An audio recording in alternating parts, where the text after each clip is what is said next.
they're in league with the Silver Waters. Um, After kind of getting any information that we could, which wasn't very much, we let him go, and Brun suck his little dog of Vox to follow him and possibly collect the other half of that money that he was promised to watch us, to kind of follow us around. He did, however, give us our first lead into the identity of that mystery man in the form of a golden coin that is not minted in Alreth. It's not really minted in the area at all. It is minted in the Tharni city. It is a city of elves. We found that information from the inscription, and Tharni holds our trust written on said coin. After getting our first lead, it was time for our meeting with Jebka, Marlowe, and the bishop, or not the bishop, the paladin captain. Marlowe is nowhere to be He's found. dead. Milor. Milor, that's what I meant. Milor. I have that. Continue, please. Okay. Bishop. It was the Bishop Milor. That's correct. Okay. Where we had kind of discussed a few things. First off, that there are black strings that only we can see, and that they sometimes react with the sigils that are ever present on our arms. A revelation given to Jebka, Merlot, and the Paladin Captain, who kind of did some notes, drawings of our sigils, kind of left it at that. We asked about the rare rat, and his body was kind of consumed, I'm assuming, by the other rat swarms. Sort of self-cannibalism. They told us that we could go see the body after we had discussed about going to the city of Callow to drop off the samples of all of the things that had been collected. And we were just on our way to the rare rat's body when we had ended our session, I believe. Anything from anyone else to add? Yeah. Did you mention Farney? Farney Twistwind? Is that what it was? That was our messenger that we were supposed to meet. And is this Messenger to dude Callow. is the were rat dead or still living, but in a really nasty situation? So last you had been told by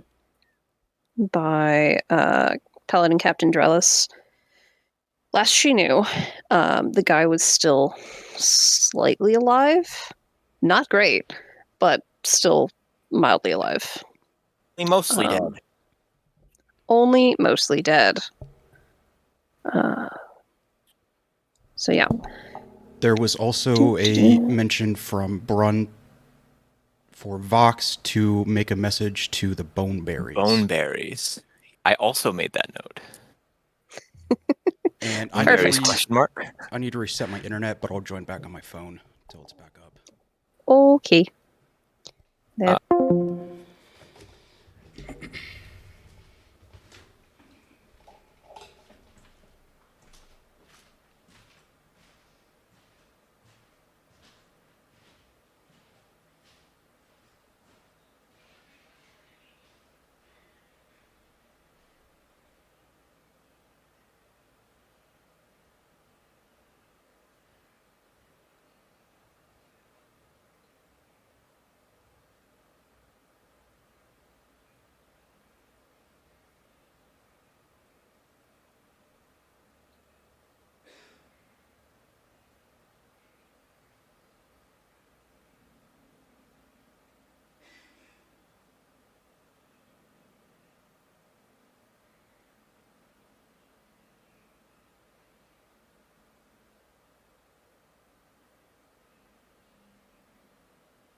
What's occurs?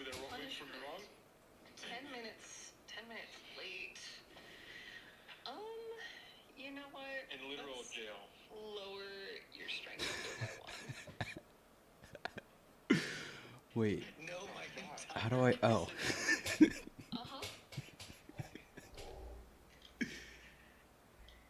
Yeah.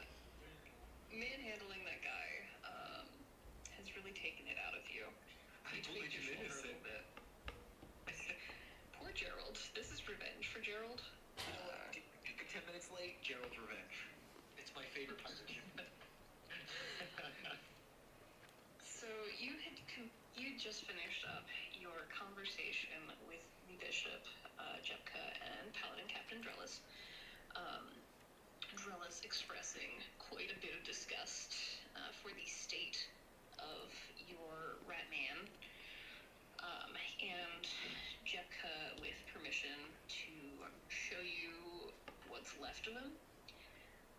So you have another walk across the temple. Y'all have been doing laps, just back and forth across this temple. There are sections to the temple to kind of keep things a little less upsetting in general, but that does mean that you're doing quite a bit of walking back and forth. So she guides you back across, and you head back the hallway where the children were, where you know the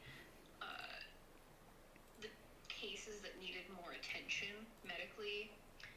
That's where they've been taken. She keeps walking though. As you wander back this hallway, there's a door that she takes you through that leads into a different building, actually. As the door opens into this area and you walk in, you are assaulted by Black fibers here, and the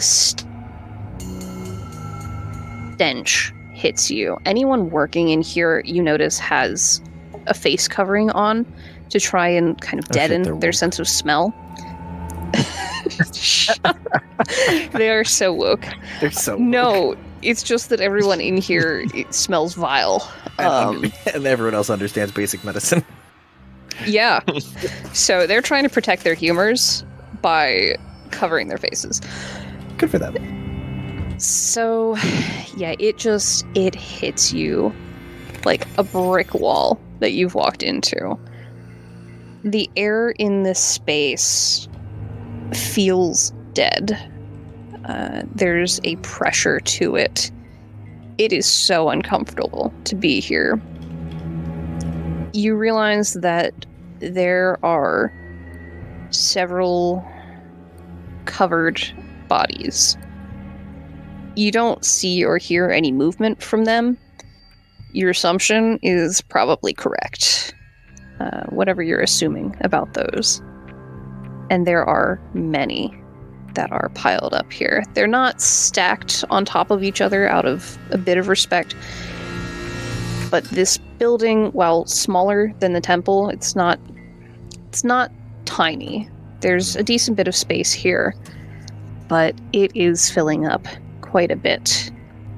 And you think back to Malor telling you how many people had come through the door into this primary temple, and compare that number to the people you had seen out in the main section and the doors that were being treated, where people were being treated. And you realize that this is probably where the rest of them have gone. Jepka does not stop to chat along the way here, and makes eye contact with a couple of the people working in here, gives a little bit of a nod, and continues moving to kind of a secluded area where there's a table, And a series of tables rather, and on one of them she starts to pull back a cover. What would you like to do there, Andrew? on the way there, are these? So there's bodies around us. Are they exposed? Is Thane able to see their faces? They've been covered. If nothing else, the faces are covered. Can we see how I know the fibers are thick here. Are they thick around any particular bodies, or is it just through the thickness of it all? So, thinking back to Piraeus, how the fibers kind of clung around her a little bit more, but the room was still densely packed. Okay. Like that. There are a couple of spots in the pile of people that you see a couple of those where there's a higher concentration.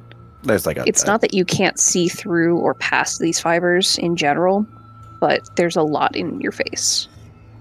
Okay. Now, is it only humanoid bodies, or is there those monsters that we had seen Piraeus turn into? For the most part, you're really just seeing humanoids. A variety of clothing types, body shapes, species. As you head back toward those tables that Jepka was leading you to, where you assume your Ratman is, where she's pulling back a cover, there are a few samples, I'll say, a few examples, rather, of warped, twisted types of creatures. Whether they were humanoids prior to their current state, you're not quite sure. There's not a lot left of most of them that's recognizable. Anything else y'all want to know before we reveal your Ratman? Good. Let's see a body. Jepka's silence through all this has matched a fairly stern face. Just a bit ago, she was raging at Silverwater. And you can feel the underlying rage still boiling in her. The heat that she produces has not really dissipated. If she stays in this room much longer, you get the imagination that it's probably going to start cooking some things. So she doesn't spend a lot of time in here. They pull the blanket back, and the first thing that hits you is how little is left of this man since last you saw him. When you were told by Drellis that pieces had been taken, you didn't quite imagine that this much was gone.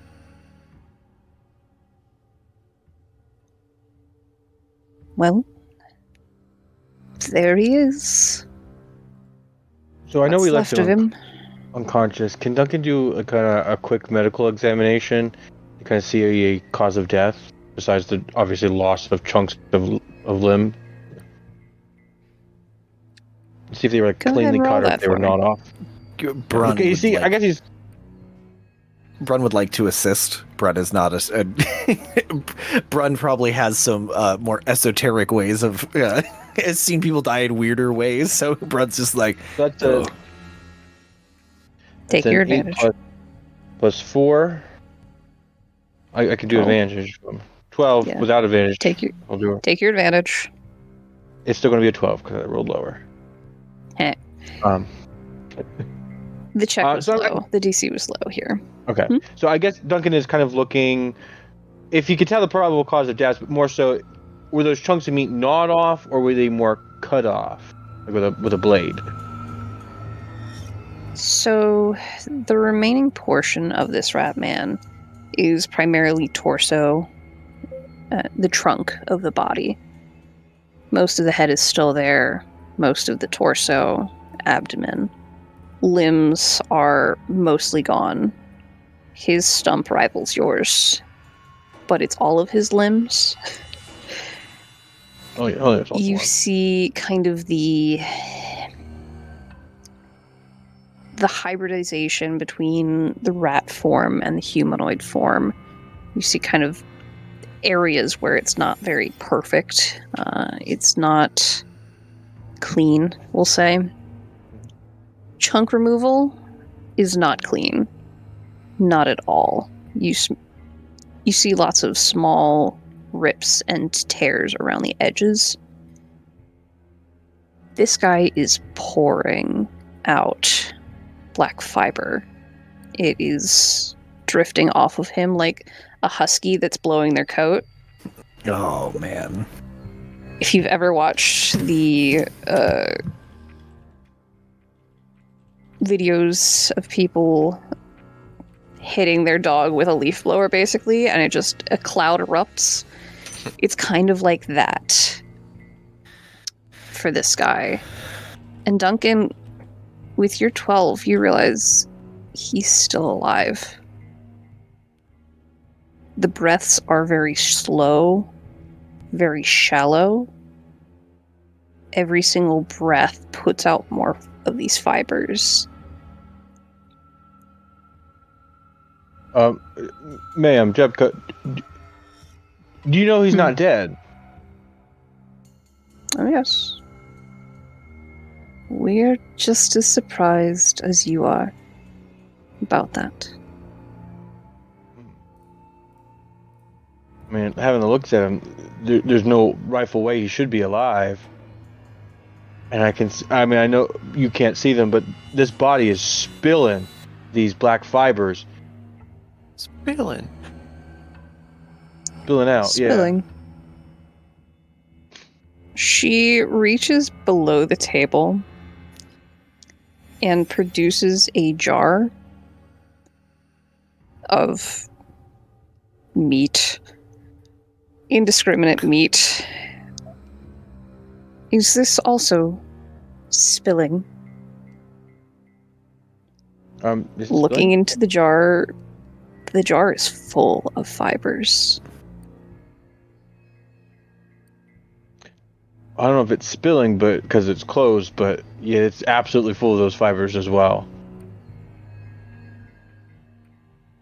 Interesting. Is We'll that have to tell Manlore Is that his? to add that. his indiscriminate meats? This was taken from a giant rat that was leaving as our men arrived. So the assumption is yes. I wonder why the rats.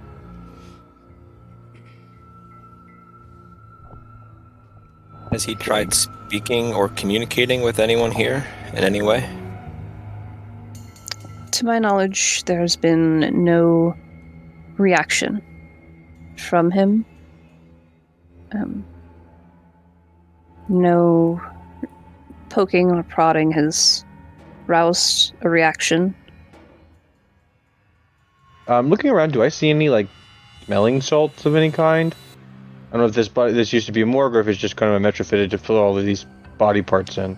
It's an emergency medical ward Okay. type thing. You could ask somebody. There are people walking around Okay. trying to attend to cases. And I'll but- kind of like call down wherever the closest person is. I'll walk up to him. Excuse me. Is there any location that there's smelling salts in this emergency room? Smelling salts. Here you go. Here, take these. Hopefully you can get some closure. I don't imagine this will be much use. And he passes you a small vial. Okay, perfect.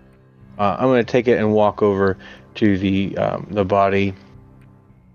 Yeah. The guy kind of hustles away as somebody else is calling from further up through where you had passed. As I'm looking at his. Hmm? I was just saying, looking at his nose, does it look like it's in enough shape that I could kind of stick the vial in there? after I pop the top on it. So Really good his face has been destroyed, in part due to y'all. But there's additional damage that Some you of did all. not do.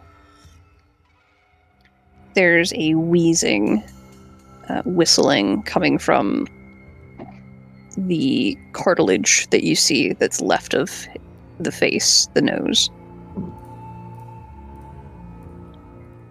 There's a gap there that air is whistling through. Whistling through. There's some bubbling happening with various fluids I as don't know. well, but I'm conflicted because Duncan almost feels like this is sacrilegious. Like, just put him out of his misery, and mercy kill it. But what were you saying, Andrew? Does it look like his vocal cords are intact? The throat is mostly untouched. Like, there are pieces from the cheeks and the jaw that are gone.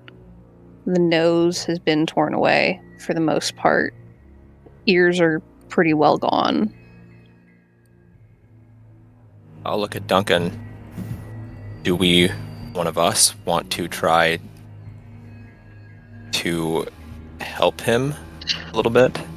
Just to get him well enough to be able to speak to us? We do also have that salve. we do. I don't think Brun knows about the salve. Just Yeah, for he the was record. asleep the whole time. Brun kind of. He was like, We have what? Nothing. We can talk about it later. Vidar teaches that all of us are worthy of second chances. So with that, I'm going to touch his face, kind of on his jaw, and expend all 10 of my lay on hands charges in hopes to kind of restructure his face. When can Brun attempt? Can Brun like put his hand on yours for a second before you do it? Sure, if you want to try. This I mean, is a question for Duncan. So the hand comes out, and barks aggressively. Brun kind of just goes, "What happens if you touch him with the other hand?" I don't And know. kinda I looks mean, to your this stump. Your My only sigils issue- are burning right now in the presence of all of this. Nearly He may be- uncomfortable. one of our only leads. I don't trust this thing at all. It could be the thing that could just kill him now. His body's already in shock. He's barely clinging to life.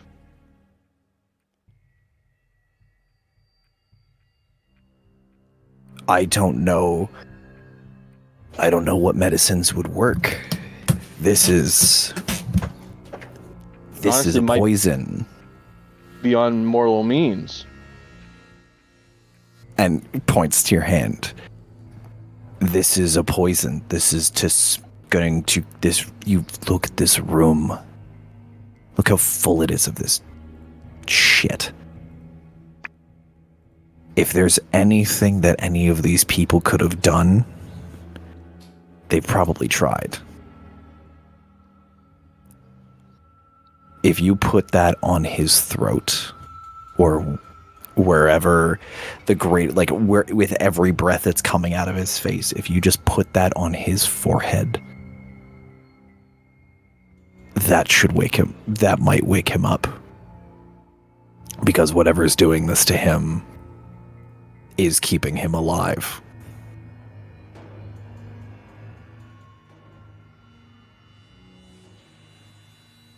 And I'll try my stump first. I'm gonna put it on his forehead. Kind of retracting my good hand. You reach forward, these fibers in your way burning as they touch your sigil. Feeling his forehead, you can't feel with the sigil itself. So I assume Mhm. you're putting your stump basically on Right. his forehead to actually touch him. Mm. Your stump sears your own skin. I'm gonna need you to take 2 points of damage Absolutely. as it flares.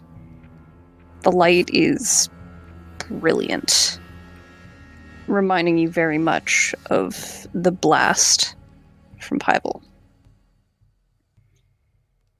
You smell cooked flesh as the body convulses beneath your hand.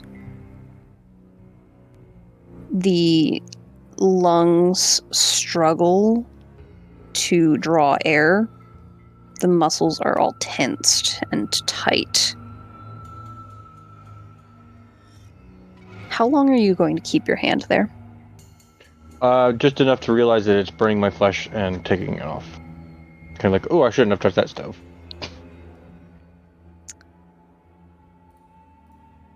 You pull your stump back, and the body falls still. You see a scorch mark where the flesh of the rat man's face also burned. The eyes, you realize now, were empty. Those were gone too. And there's just a singed mark around the sockets up the forehead. You wait a moment, another moment, and there is a gentle breath.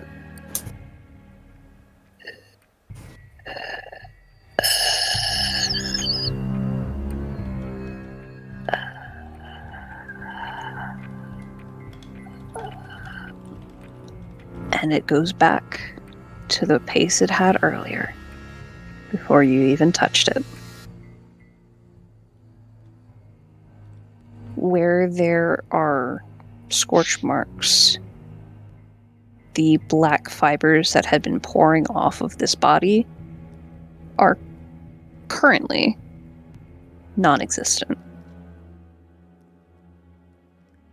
But the rest of him is still releasing fibers.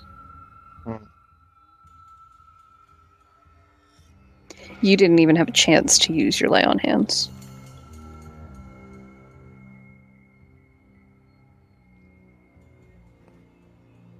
I can't know if it helped or hurt more. Jepka looks to you. What did you cast? What was that? I didn't cast anything. That Lay on stump. Haven't heard that one before. She grins just a little.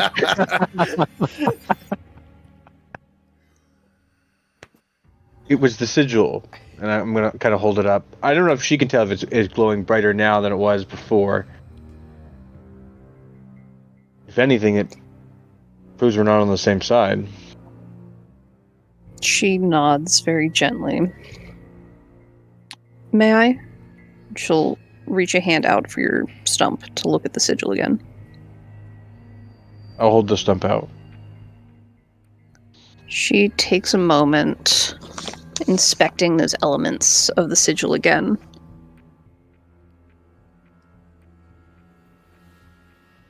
Something's changed with it. It's this area. I'm not sure there's something different now. When you get to the city, to Kahlo, check with my contact. See if they can tell you more about this. I'm not sure you should try something like that again. Do you have a specific person in mind to reach out to? Yeah, Not to put you on the spot, but you did bring it up. Yeah, sorry, I have to pull up a different page. Hello? Hello? What's happening?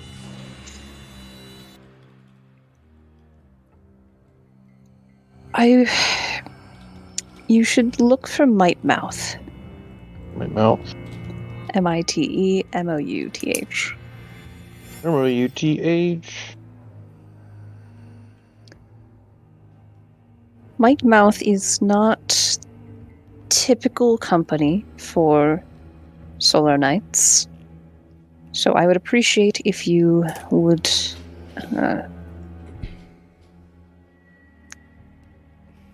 avoid mentioning too much of our conversation. Say no more. Rule 22. I'm going to trust you with a secret. You keep it. Not secret. Just not Not a something Might Mouth needs to know right now. No, say less. I understand. Jepka seemed very uncomfortable with the idea that you were taking this as secrets.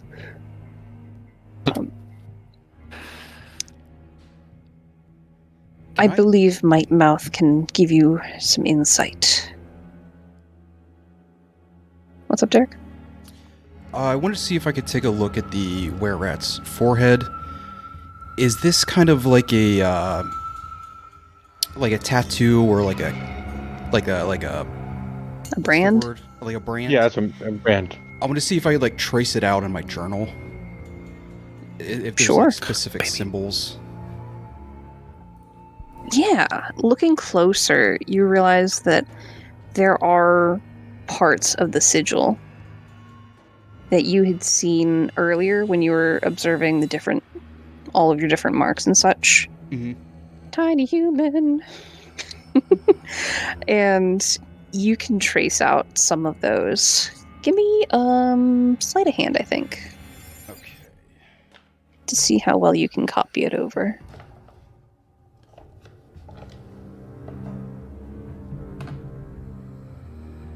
That's a 7. It's burned into flesh. You can get vague shapes from it, but it's real difficult to get anything clear. You do recognize like the general shape of parts of the sigil from earlier, Just gonna but try to details are ugh. burn it in a memory if I need to make it an illusion in the future. Okay. Maybe Malor can see it better. Gotcha. When Navos is done, Navos like kind of looking up from the book. Brun is sort of standing between you and Jepka, and kind of just like it follows one of the lines on his palm, and then kind of gestures down to the. Oh no! There's no hands. Fuck. Tee. There's Nolan. Brun's like, oh, you should check out his palm. He doesn't have palms. You see the idea form, and then Brun goes, wait a second. Never mind. No, I do Jepka like, reaches under the table again. Oh, you wanted this? Hold on. I did. Give me a hand. just a jar of palms. Shh. We don't know. Who We got this that's from that worse 'cause one, and we this is don't from know that who they one. belong to. So, like, you can tell. You've got 4 futures in here. I don't know who they belong to. I mean, probably not much That's of a an future atrocity for for any of later. them. Yeah, they all end really suddenly. The lines cut really suspiciously. Yeah. Yeah, no palms on this rat man right now, unfortunately. I mean, do we try to revive him? I'm not sure that's a good idea. We've tried several methods to either put him out of his misery or bring him back around or even stabilize beyond this current state. Are you saying Nothing you has... did try to put him down and he just didn't die? She points to a cut where the heart is. Mhm. Brutish, but it was an attempt. And it's not like a kitchen knife. It's like a very thin blade or something to go directly into the organ. It's still going. Maybe It doesn't really bleed. But from what we can tell, the organs just keep going. And you realize, like, even though the abdomen is still there, a lot of the lower organs are gone-ish, or like there are parts taken out from the kind of side or the bottom. It is not pretty what has happened to this guy, even though he's a horrible humanoid, apparently. Agreed. So, if you have nothing else you'd like to look at, I can't stay here much longer. And you realize that there's a smell arising around all of you of gently cooking flesh.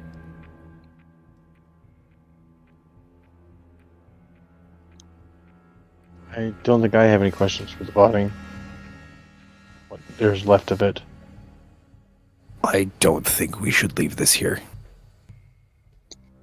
No, that was part of the samples that you would be escorting along with Varney. Along with this, shakes the jar a little bit, and a few other items that we've gathered.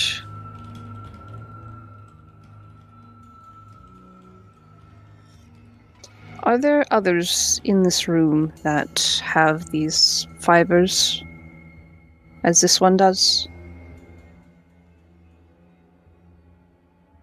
Can I do a perception check? You don't need to do a perception check. I already gave you that answer. Yes. On the way out, would you mind identifying them for me? We don't we go? understand what these are. I would like to isolate them, at the very least. That was our thought. Along with this one, putting it somewhere secure. What about these? And gestures toward the gross mutated piles. And sure enough, they are also heavily covered. But not... Whatever they've released, I'll say, not near the scope of the Ratman. Yeah, Thane will go around and point out the ones that are kind of giving this off. Am I able to, as Thane's going around here, can they try to lift some of the cloths over the faces and memorize the faces? Yeah. Face Give me stealing a fey roll for trickster. that. No. What are you thinking? Something for memory. Investigation could be good. Yeah, let's Perception. History to Let's do it. remember. Can I do that? History to remember. Sure. Do we think that would be intelligence or wisdom? History is an intelligence check. Or sorry. Yeah. That's not what I asked. Y'all Y'all can use whatever stat you want for these rolls, as long as you can argue it. So I rolled a 19 plus 2, so 21. Okay. Yeah. You can make it look like you are checking for other reasons while memorizing features. I like to picture that Thane, as they're trying to memorize features, you'll see kind of a flash as the face changes just slightly, kind of giving yourself muscle memory almost of some of these features. You find a couple that you actually vaguely recognize from when you were going through town and such. Can you give me a D100 and call high or low? Yes. I'm gonna go low. When you go low, we go lower. And that is a 7. 7. 7. So low we can go. Nice. It sure is a 7. Look at you go. Yeah. That's a pretty low roll. Are there any faces you're hoping to find? No, so I hope not. No, like that's Debbie Terra. Silverwind, Uh, Silverwater, Silverwater, Yeah, Silverwater. Silverwater. No, but You do not find Thane Silverwater. is it's more so just trying to get a volume, like a high number, and trying to take away something from this place where at least maybe a part of these people can continue on, or like a part of their story. It doesn't have to end here, Mm-hmm. kind of thing. So just You trying to get don't as many find faces anyone as that you possible. recognize in this process. Thankfully. None of these faces are anyone you've really interacted with. You think maybe you had seen one or two of them in passing, but they were just faces in the crowd, then you don't have any attachment really to them. And luckily you don't find Brel here either, though he was a severe case. Anything else while we're here before we pack things up? I have a question. I want to take a look at the jar of flesh. Yeah. Does it look to be decaying at all?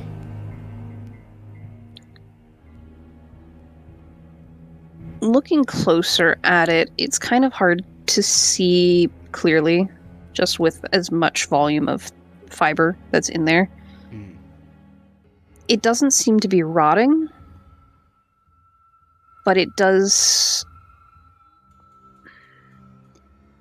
There's something going on with it. It's hard to tell in this short frame of time, but I will allow you to kind of take a snapshot in your memory or draw a little sketch of it to compare to later to see if anything changes. Okay. Jepka, is the were-rat, is he the only one that cannot pass? Have there been any others? Their face kind of twists a little, trying to remember. Hold, please.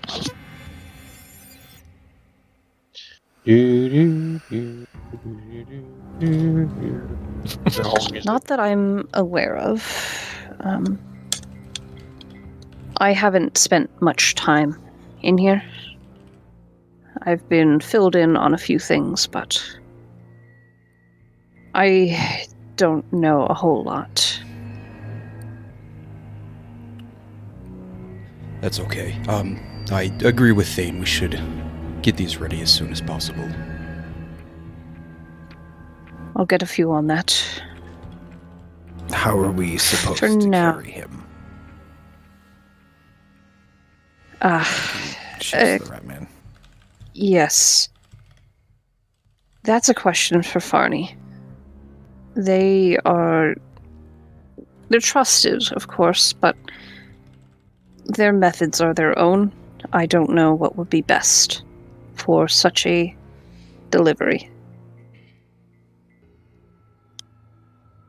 Hopefully an insulated box of some kind. I agree with Duncan.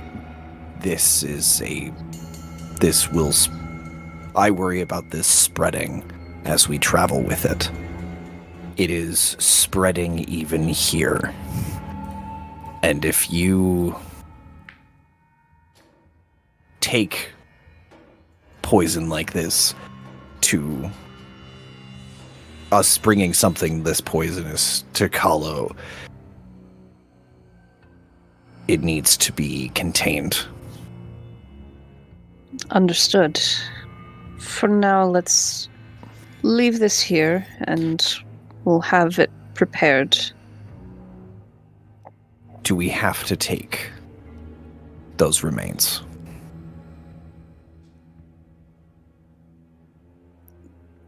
Which ones Could are you just take referring to? The whole the torso, the rat man. Yeah. Do we have? Let's just take the head. You see her Stay kind alive. of grimace a little bit. We haven't tried decapitation. That seemed a little too much.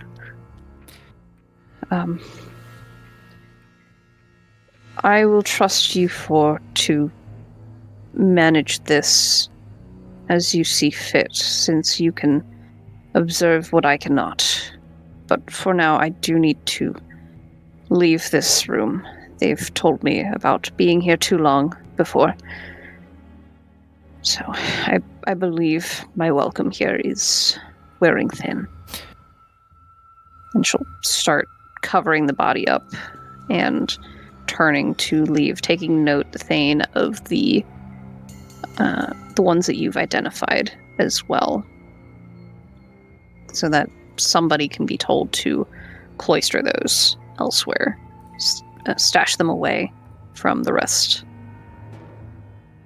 Jebka, before you go, and it's a silly question, but we've heard rumors about what the Knights of your order do during an Inquisition, essentially reduce a thing to ash.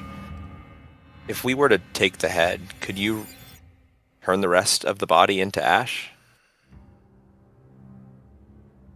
The face scrunches with disgust.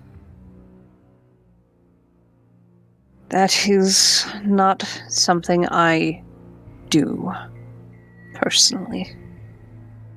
There are some who see that as necessary.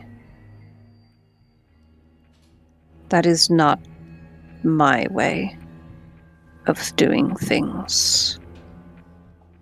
We could have it burned, certainly, but I personally would not be doing so. We knew we liked you, and that was a very good answer. Testing me now, are you? Come, let's reconvene outside. You can meet with Farney, and I believe Bishop Malor has some paperwork for you. As do I. I need to get together a written statement for you as well. Starts walking from the room, leading you back out through that hallway. I'm gonna hold Thane back just for a second. Hey, bud. Ask a girl to dinner before you ask her to ask somebody. And I'm gonna keep walking.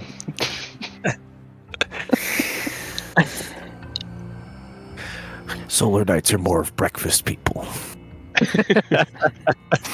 Just like clap him on the shoulder.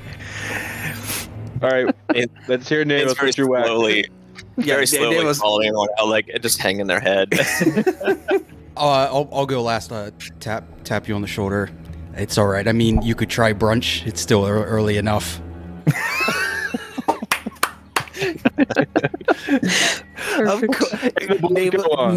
Navos with a fucking bottomless mimosa is like Somewhere on the beach in his cloak.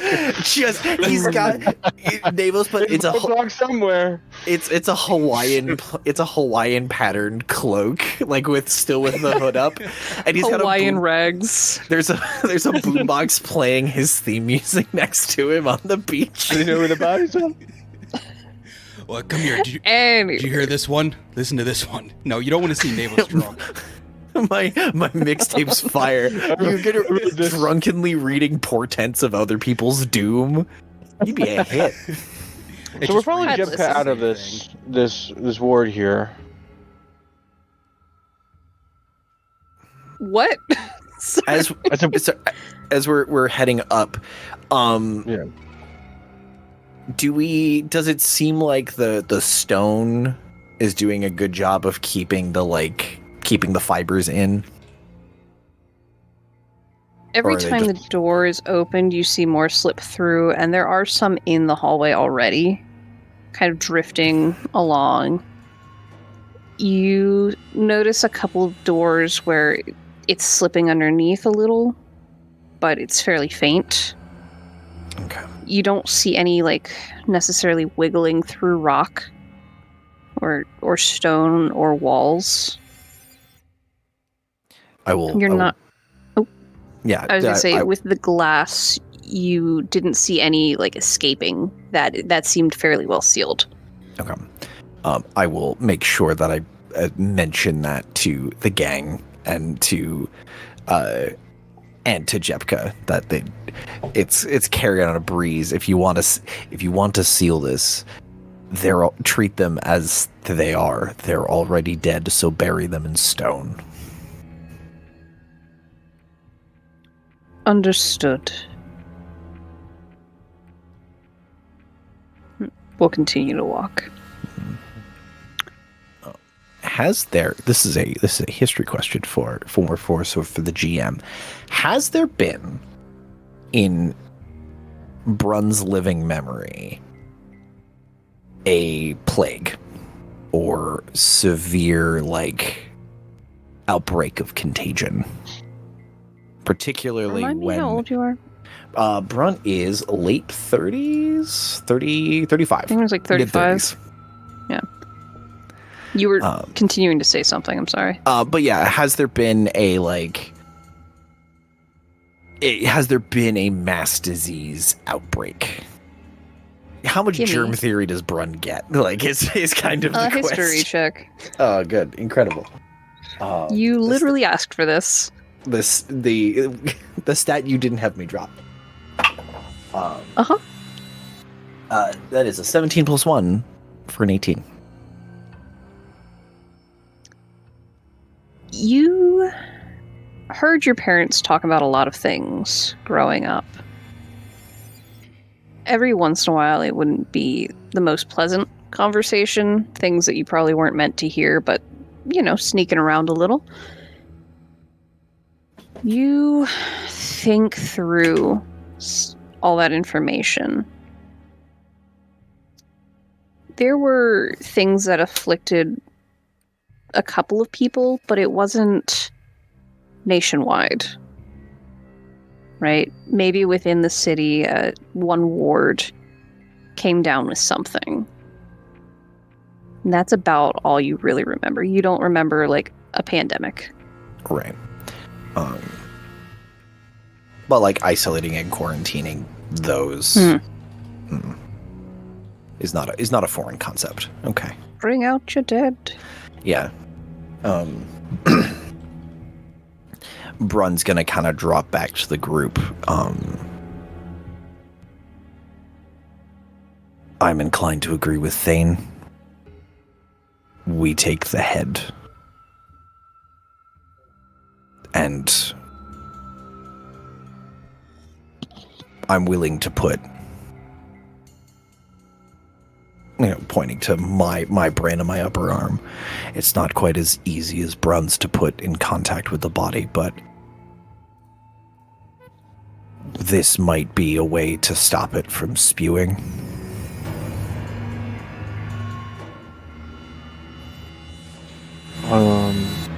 I guess so. Kind of ran it shut. Not just the injury, the whole thing. Hold until whatever is in these marks burns it. Did you show me rub it on your shoulder? I can probably, there's not much left of him. I can probably just press on there, or I'll just Smash lay him on up. him. I'll just lay on him. Ew. Gross. But that is Cut. a pump in the basement that will fill this place with poison. Mm-hmm. We can do the cut if you want to do the brand. We're gonna need a bigger jar.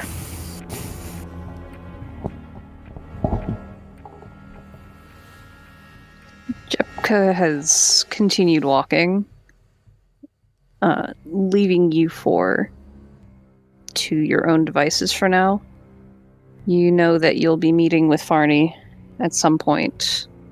You'd imagine, as you've been told to meet people in this temple, somebody has been sent to gather you. So for now, at least, you seem to have some time to prepare however you'd like. We should maybe speak with the one who will be transporting us before we make a decision on this, but that sounds like it's probably the right way to go. But we should wait until we I worry. talk to Farney. Yes, I worry about it spreading if we carry the whole body. Agreed. Because Farney won't have one of these. Or they do, and we have many, many more questions to ask. How far does it go? Meantime, we do have a little bit of time to kill. Does anyone have anything in mind? I need to check with the druids if I can, but I did not see them last time we were out. Duncan, we imagine that you were visiting with the kids earlier, as evidenced by the snot on your shirt still. Would you... I think that's actually my own, but yes. Would you be willing to take us to meet with the kids?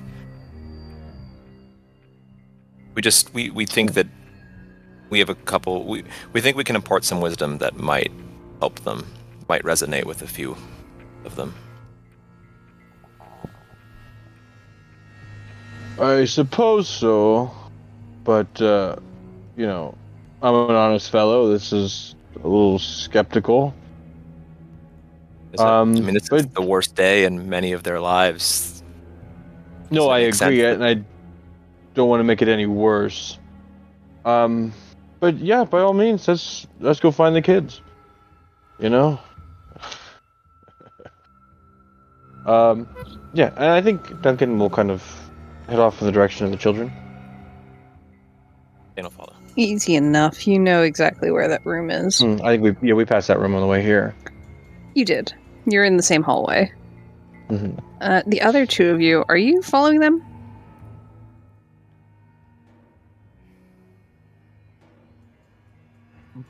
Brun will look to Navos for an excuse to not interact with the kids again. Just stand in the doorway.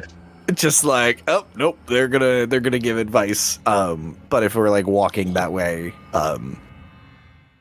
if Navos You're gonna does walk go past off, the room regardless. if Navos does go off to find the druids, Brun's gonna go with him. With them.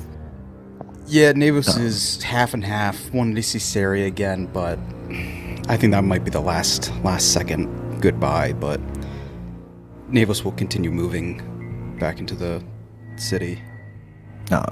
And I'll let I will let Duncan and Thane know that's where we're going. We will communicate that to the other members of the party. And as you leave, we'll catch up. We'll catch up.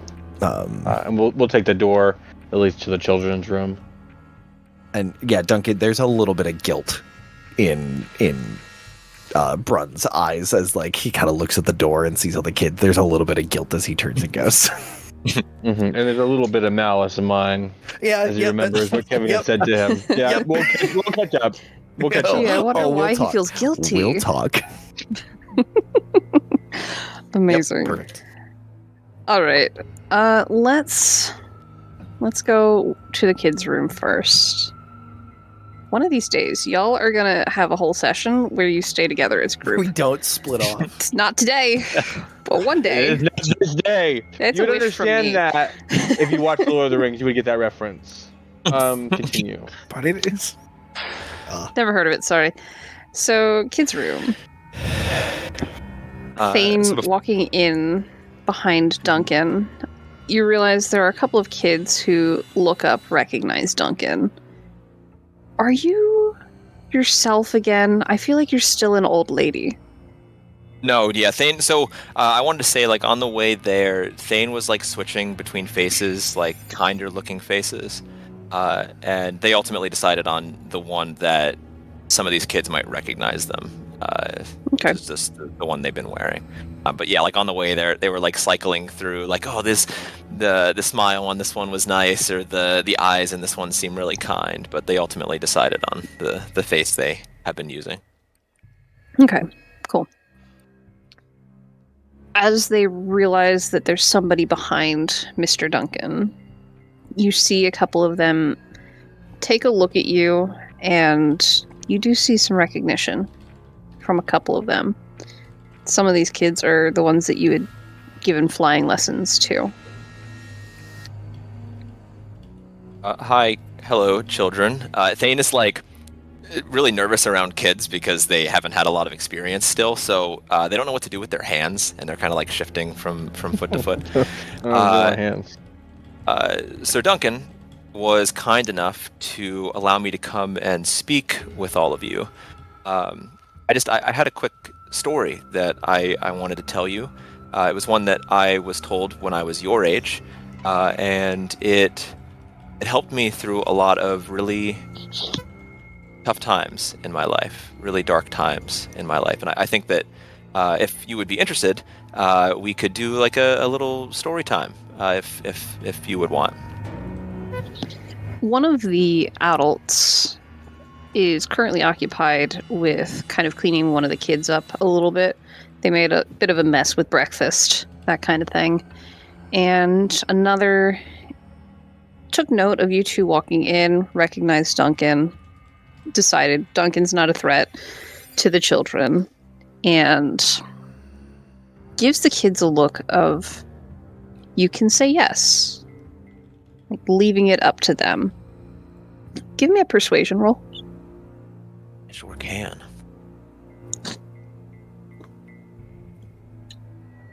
I'm a pretty persuasive person. That's a 14. Most of the group kind of look to each other. These kids, they are the only crew that most of them have left at this point. It seems they haven't seen family yet. They haven't interacted with people that they're very familiar with in a bit.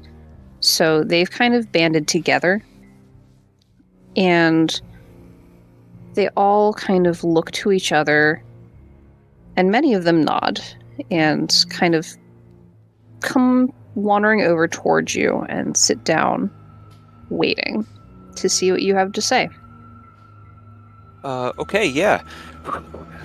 So Thane has like fought all kinds of things to get here, and like for some reason, standing in front of these kids is like more nerve-wracking than any of that. And like that's very clear in their mannerisms and like the way that they're holding themselves. Like they're not sitting; they're still like their hands are awkwardly at their sides. Okay, so once upon a time, there was only darkness.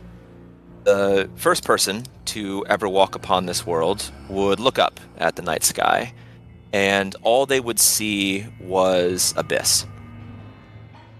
This person made a family, and those families made families, and soon there was a whole community living in the shadow of this darkness. This first person eventually got very old, and they passed away. And their family was so sad because they could no longer be with the person they cared about. But then they looked up, and they realized that the abyss didn't feel so much like an abyss anymore. There was a single speck of light in the sky. Well, time passed, and so did more people. And that one speck became hundreds, became thousands. And with every person who passed, a little bit of the darkness was taken away. And if you believe that story, then it's easy to believe that when the final person to ever walk on this world passes away, there will be no darkness at all. There will only be a single bright light in the sky encompassing all of the heavens. I hope that all of you are reunited with your families soon. I hope that the guards and the soldiers and all the people out there helping find them and bring them back to you. And the pain that you are feeling now ends. But there's a chance that you won't be seeing your families again. And I'm sorry. I understand what that pain is like. I know that it cuts deeper than any physical wound ever could. And no one deserves to know that kind of pain, especially children. I also know that things probably seem really dark right now. But if you ever need a reminder of the light that your family's brought into this world, you need only look up.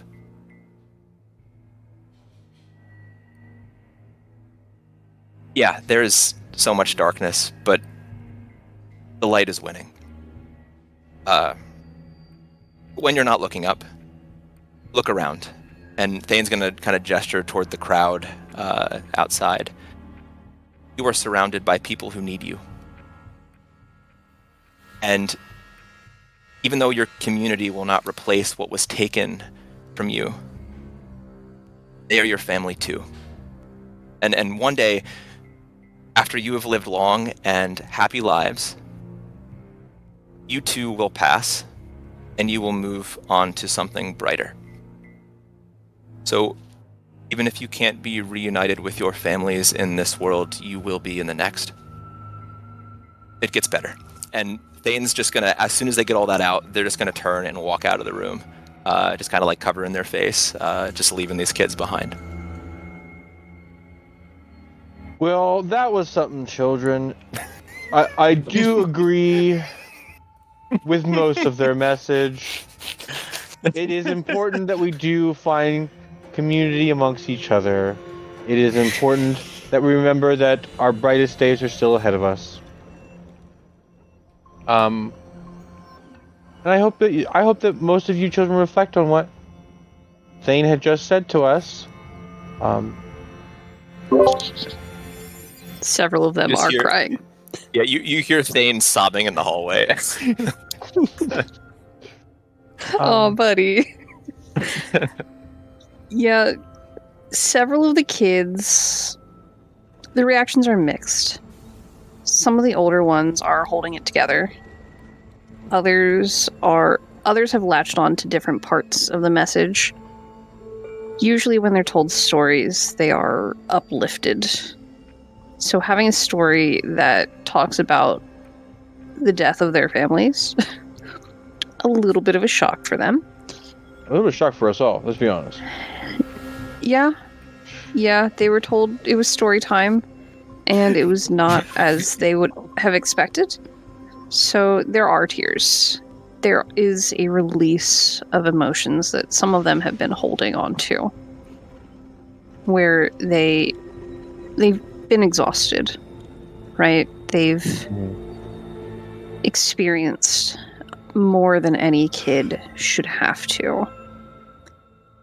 And so having somebody tell them stuff sucks. Things might not go well. But you do have people out here who will care about you, who need you. That's a lot to handle. And like I said, some of them, there's a release of all the emotions they've been holding back. Because for a while, most of the things that they'd seen from adults around them, you hide how you're feeling. You keep the negative feelings inside, and that's for you to hold on to. You don't show that to anyone else. They're just kids, and it's too much for them to hold for themselves. Some of them are hugging onto each other and trying to comfort the others who didn't take the message very well. Duncan, as you speak to them, many of them don't really react. They don't really hear you. They are in their own world at the moment. The adults in charge of the children right now are doing their best to kind of bring the kids back in to the gentler world they've been trying to give them for the past day. And you see that these adults too don't really know how to react to the story. It's an emotionally raw time for everyone, is what I'll say. Hey kids, and I'm gonna kind of walk towards putting on my best like dad sway as I kind of walk towards them. Hey kids, and I'm gonna kneel down. Good huddle up. And hearing that huddle up, the typical child gang, a couple of the members are there. They instinctually gather around and come over to you. You see Kevin is there, fresh snot running down his face that has not been smeared on your shirt. It's probably my own. So, Duncan, your friend here, I'm gonna have to be going away for a little bit. Things are pretty rough right now, and I'm kind of needed elsewhere. Doing my part. That's all that we can really do. We all got to do our parts, and my part isn't here in Allrith with the rest of you. And it really hurts, but I know you guys are gonna be okay because you guys are something stronger than the rest of us.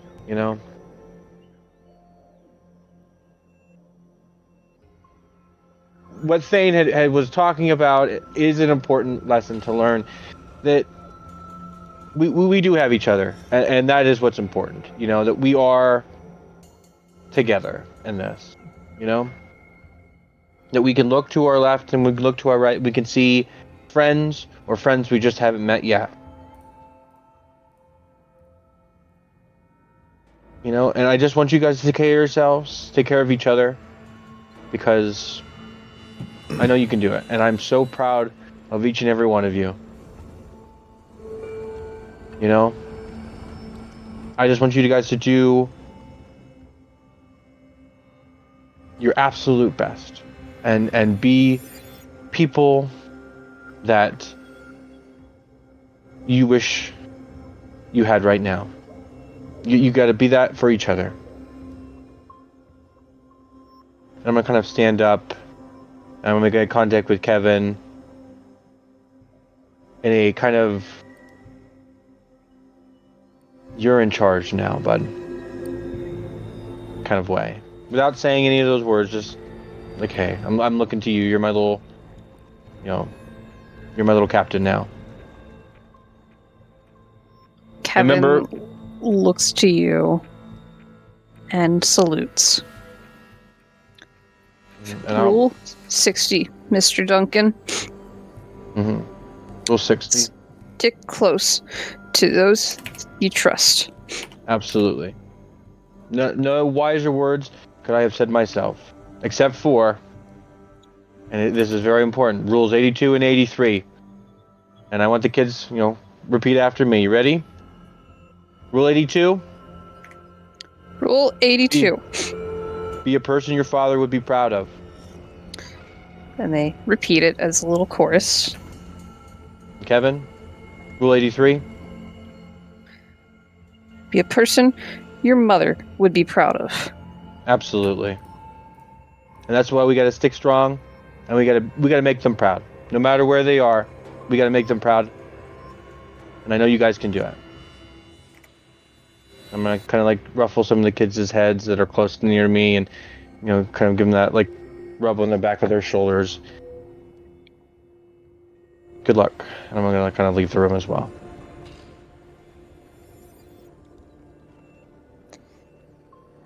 So the other two. Nevos, you have wandered out with Brun following you, listening to the various emotions behind doors in this hallway. Generally, things have been kind of calm and quiet this morning. There hasn't been much time for any fresh patrols to bring anyone new in. So things are not happy, but somewhat stable, it seems, right now. The crowd in the main area of the temple are up and about. People are antsy. They don't want to huddle for too long. They have people they want to find too. And as you look through the crowd, give me a D100 and call high or low.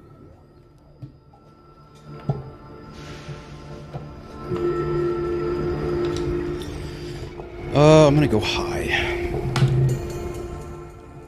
That's a 70? Okay. Nice. You search the crowd as you've been doing the past couple hours. And you catch sight of 2 druids. It's not the whole group. But it seems at least 2 of them have reappeared. Does it look like one of them is Lanoth? Yes. Brun, I'm glad you decided to come with me.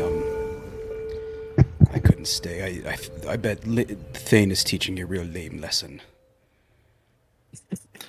Kind of like, oh, I don't know, he's got some pretty bright ideas. And I can imagine at that moment, this is when Thane comes bursting out of the room in ugly tears. We're like, man, those kids are rougher than I thought.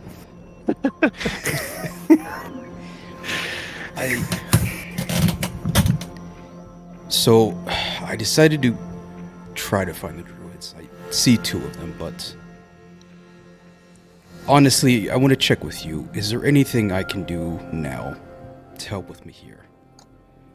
I regret it's been so long, and we haven't even started to search for him, and I don't even think they really want to talk to me if I approach.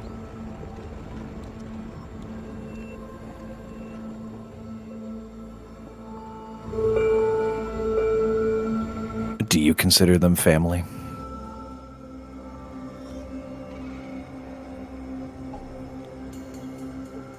As close as it has been for many years.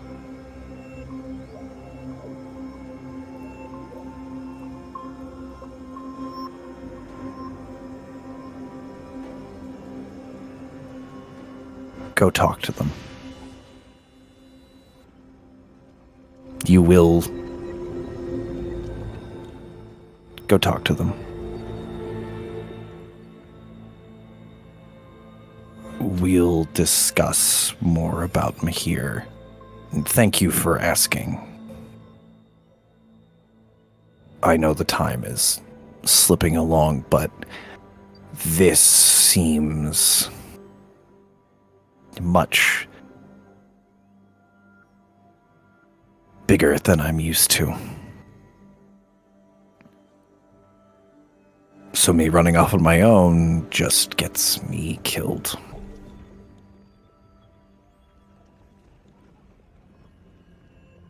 Do you want me to go with you when you talk with them, or just lurk ominously in a corner? You can lurk, but don't go too far. In or out of earshot? You can stay in. I just want to see what the rest have been trying to do.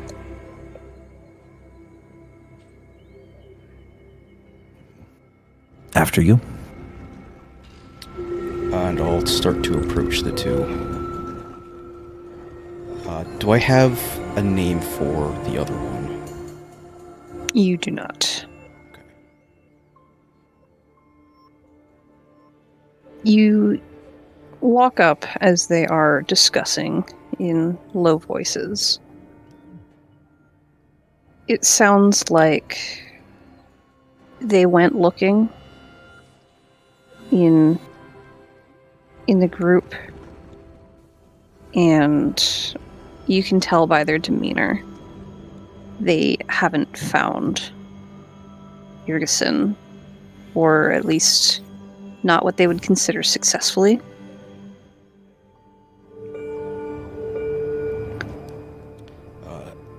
Excuse me. Hi. I want to apologize for how it went yesterday.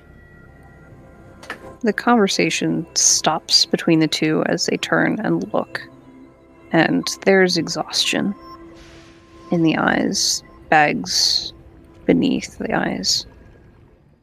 And you can tell that whatever you say next, you need to say carefully.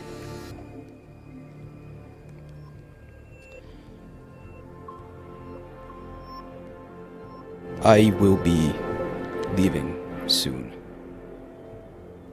I just want to say I appreciate the time you have all spent with me, helping me get acquainted. And I wish you all the best. You and everyone else. You do not need to say anything, I just wanted to say that and I can head out.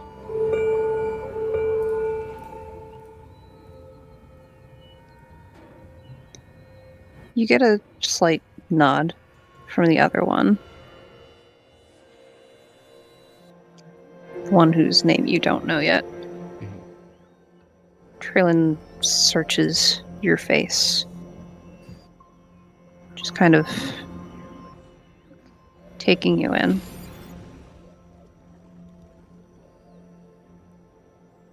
Seems like there's a lot on their mind.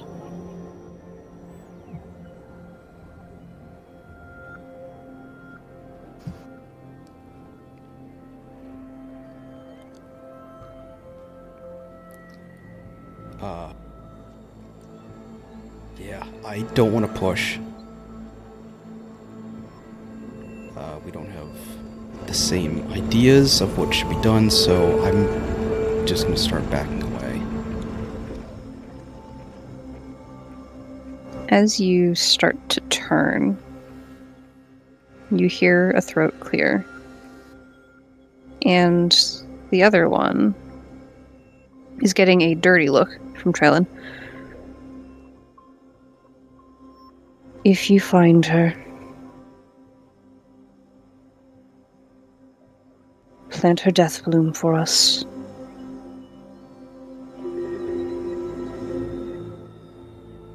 That is the least that she deserves.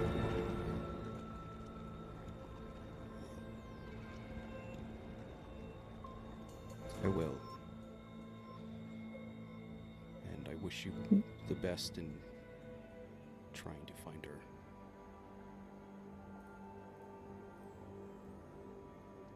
We will keep trying.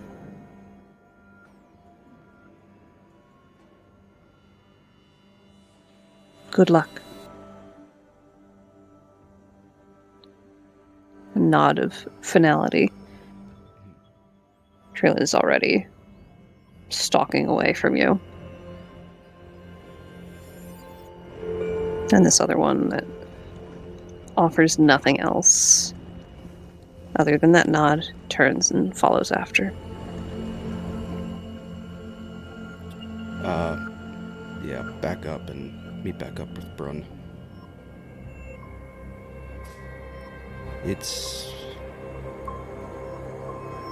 kind of how I imagined that would have went, but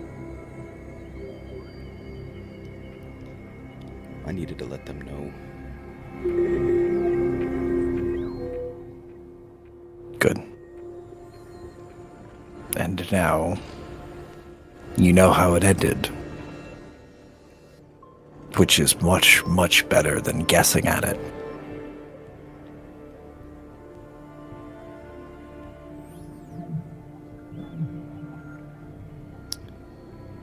And I don't know how much I can do, but I need to help you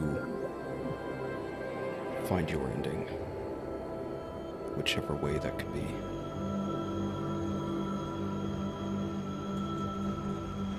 Fortunately, if we don't find Mahir, I can tell you that ending. I feel for you there are multiple endings besides just that.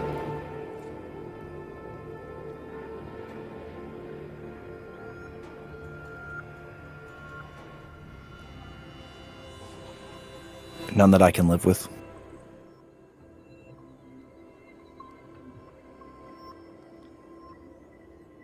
I think it's your choice. Mm-hmm.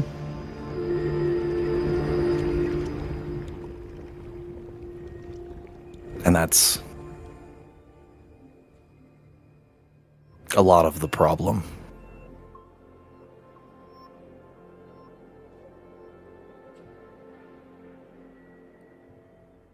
There's a lot of folks. A lot of people gestures up, thinking it's not their choice, but there's a plan.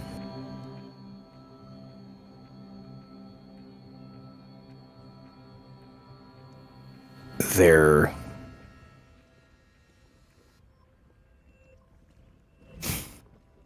putting faith in other people's plans. Isn't something you do blindly.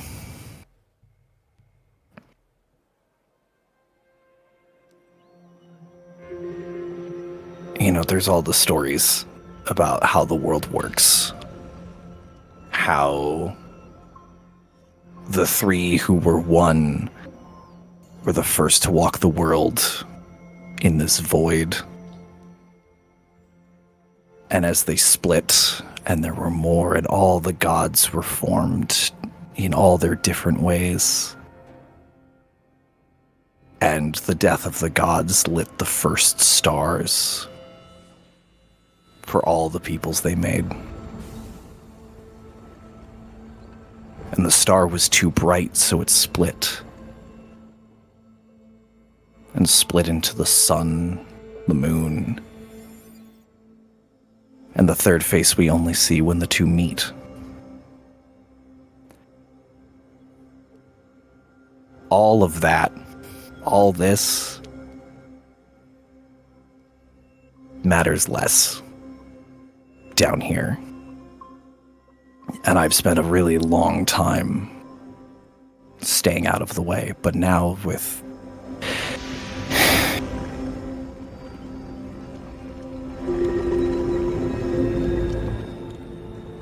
Mahir's father is a man who guides people well. He gives them water, and soil, and a trellis to climb. But he knows that limitation. He knows to do that with men, and he knows when it is time to cut them loose. If we do not find Mahir, that will be my ending, and that is an ending I am okay with.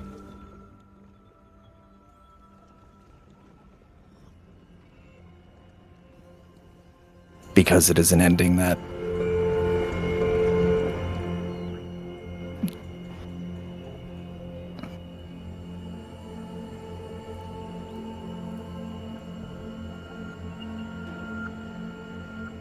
it's an ending I can live with.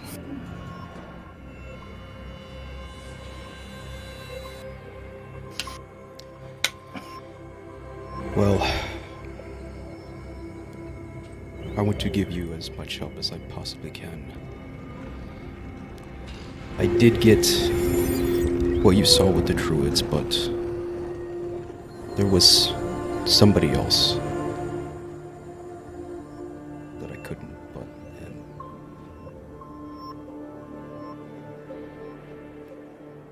It's something I need to at least correct for myself.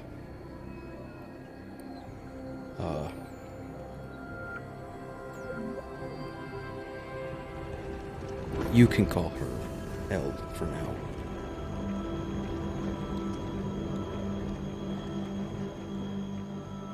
L like the old sleepy guy, L? Kind of leaning forward and the table kind of creaks a little under his weight. I've been thinking about it. I don't have an answer. I don't think so, but who knows? At the very least, I wouldn't imagine she's anywhere near here.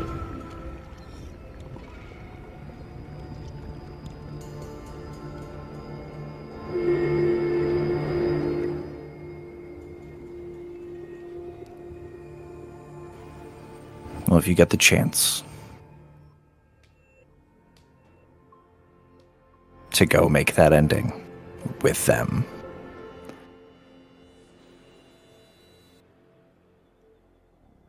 I'll help however I can. Thank you. And I want to put my hand out. This is not the palm reading. I just want to give one truth out of the many I know have been hiding. Go to shake your hand. Without hesitation, Brun extends it.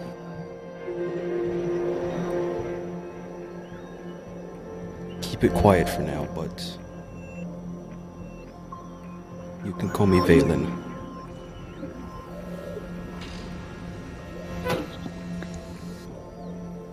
As you say that, you wait for the pressure behind your eyes. Nothing.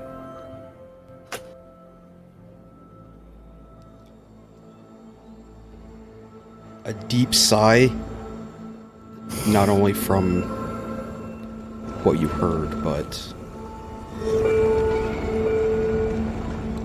from the weightlessness you can see in my eye.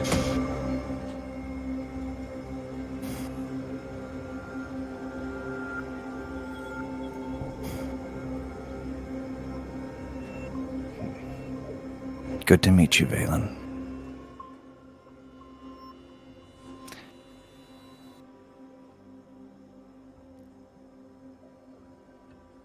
I would give you my last name in kind, but it may be more trouble than it's worth where we're going.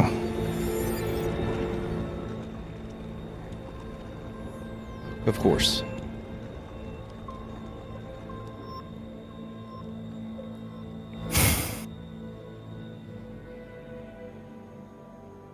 Let's go find the others and our courier friend before we tell them we're going to decapitate their comatose prisoner.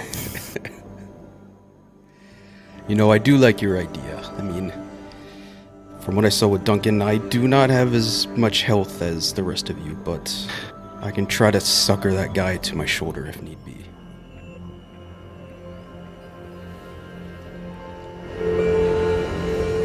You could mount the head on some of your spines, your little spikies. Hold it in place. And thinking you about really that, wanted to. thinking about killing that, there is a brief moment where Brent just goes, "Oh no, we need to get Piraeus' body out of that stable. That needs to be contained too."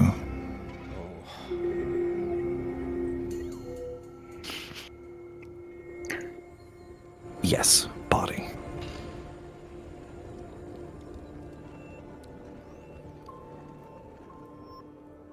I can tell you this truth. They die by my hand.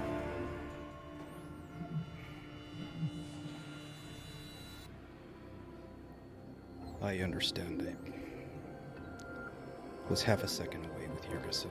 I just don't have the heart for it, but Stay that way. If you can.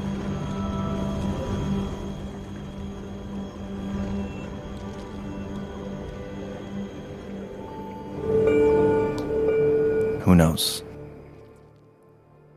That might be useful later on to have.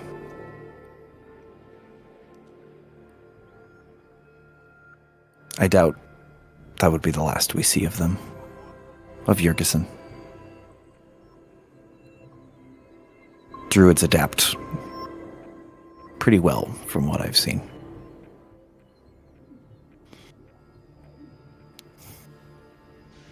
So, sort of reaching out, like standing up, reaching up to offer you a hand up. And as you take it, he does flip. Brun flips your hand over and goes, "My turn for a palm reading. It looks like we need to teach you how to use a sword." yes, magic alone. We have a few weeks of travel. We can work on that. Before we go, I want to give you this. I want to hand Brun the packet of mole web. Mole web.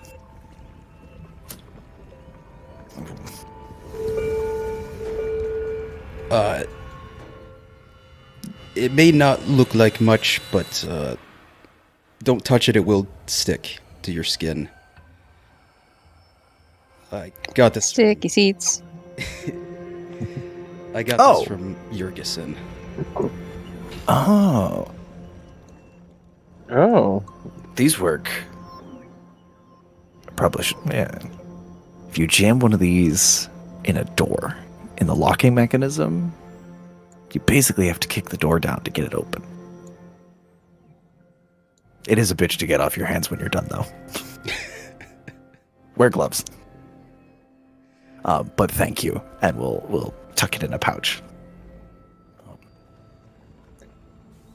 So this feels like a decent time to take a break. Mm. Let's do a bio break until 9 o'clock, Thank you, Bio. and we will reconvene then. Thanks and bye. Cool. Thank you, Bio. Andrew, what an incredible It's fucking not- so- story. okay, it's not finished. I still want to have an interaction with Duncan outside. But no, the know your story. audience. Hmm? You got to know your audience. Yeah, but I loved that story from a world building perspective. And I also love, because spoilers, that was not something that I had thought up at the beginning of the session, but I love the idea of like that sort of communal like creation mythos, or like there's something there that everybody's Yeah. pulled away from. Yeah, when you started doing your version of it, I'm like, that's awesome. Like fucking starting you, dude, because I was like, that's so good, I have to steal that. man, it'd be Unfucking cool. believable. Like over the course of the game, we like hear other perspectives and other versions of it. You know. That's work Uh, for Alexis, but she'll hear it when she listens to the recap. Yeah. But no, I wanted to have a moment with Duncan, so hopefully, Yeah, we can. yeah. We had a moment. We had a moment. Yeah, for well- sure. We'll it's not finished. we'll fight It's for all- that it's all moment when we teeing get up. back. Yeah, it's all teeing up for me to talk with you, and making things way worse with the kids because Thane doesn't know how to talk to kids. That's the point. Mhm. That's his whole Incredible. character arc. I made his whole character so he just doesn't know how to speak to kids. I'm glad you were so, able to get to that. Didn't you have that ready for a few weeks now? Not Unless there was a little bit of different this scene. one. Yeah. Yeah, I have two. I have two other ones that are like late game, but I'm excited. Late game. with those. All right, I will be back. Okay. Bye. I will also be back. I'm gonna go pee. Bye. Okay. Also, you guys like my pants? I got they got jack-o'-lanterns on them. Ooh, Nice. Halloween already. Spooky. All year. Spooky. All right, I'll be back.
And I'm like already having a hard time getting up and down my stairs.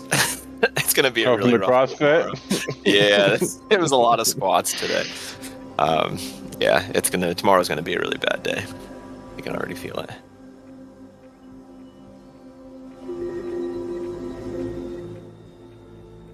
Yeah, I don't know how people do that. I know it's good for you. I get it, but ugh, I go to work just as tired as I did before I went to bed. Yeah, what the heck? That ain't for me.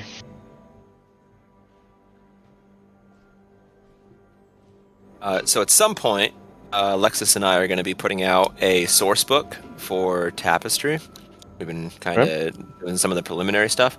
There's a lot of rule changes and mechanical changes to it, but it has like its own dedicated story and all kinds of stuff.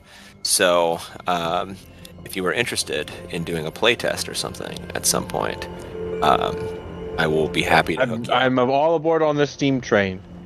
Yeah. I'm taking it to track. But we'll see. We're very early into it at this point, but it's exciting stuff. I'm right here. I'm excited with you.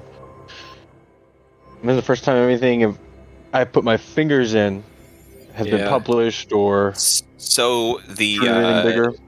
The trailer for the novel will be out at some point. Derek's actually working on it, and he's really good with that kind of stuff. Mm-hmm. And oh man, I didn't. I'll send it to you, the announcement once it's out. But I got the book cover a couple days ago, yesterday or the day before, and it Mhm. looks pretty sick. So I'm excited to Well, I'm excited for you. It sounds like you're having like have a some moment. good man. juju's with this. Yeah, you're having a good little moment. You got your kid on the way. You know, I'm excited for Mhm. you. Yeah, I mean it's a lot. Oh, I absolutely believe it is. You know, I feel like I'm drowning sometimes, but when I don't feel that way, it feels yeah, great.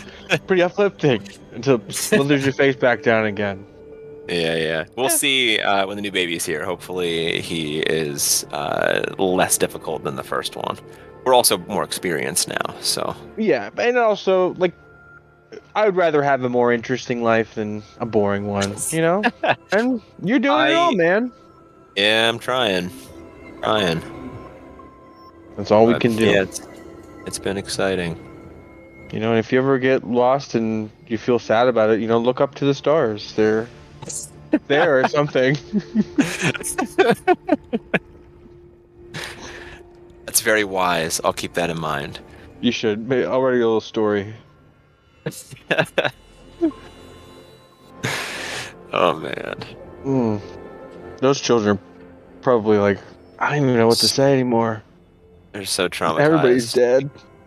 You it's funny because all of your companions, Navos hasn't yet, but all Navos has to do is like walk into a room.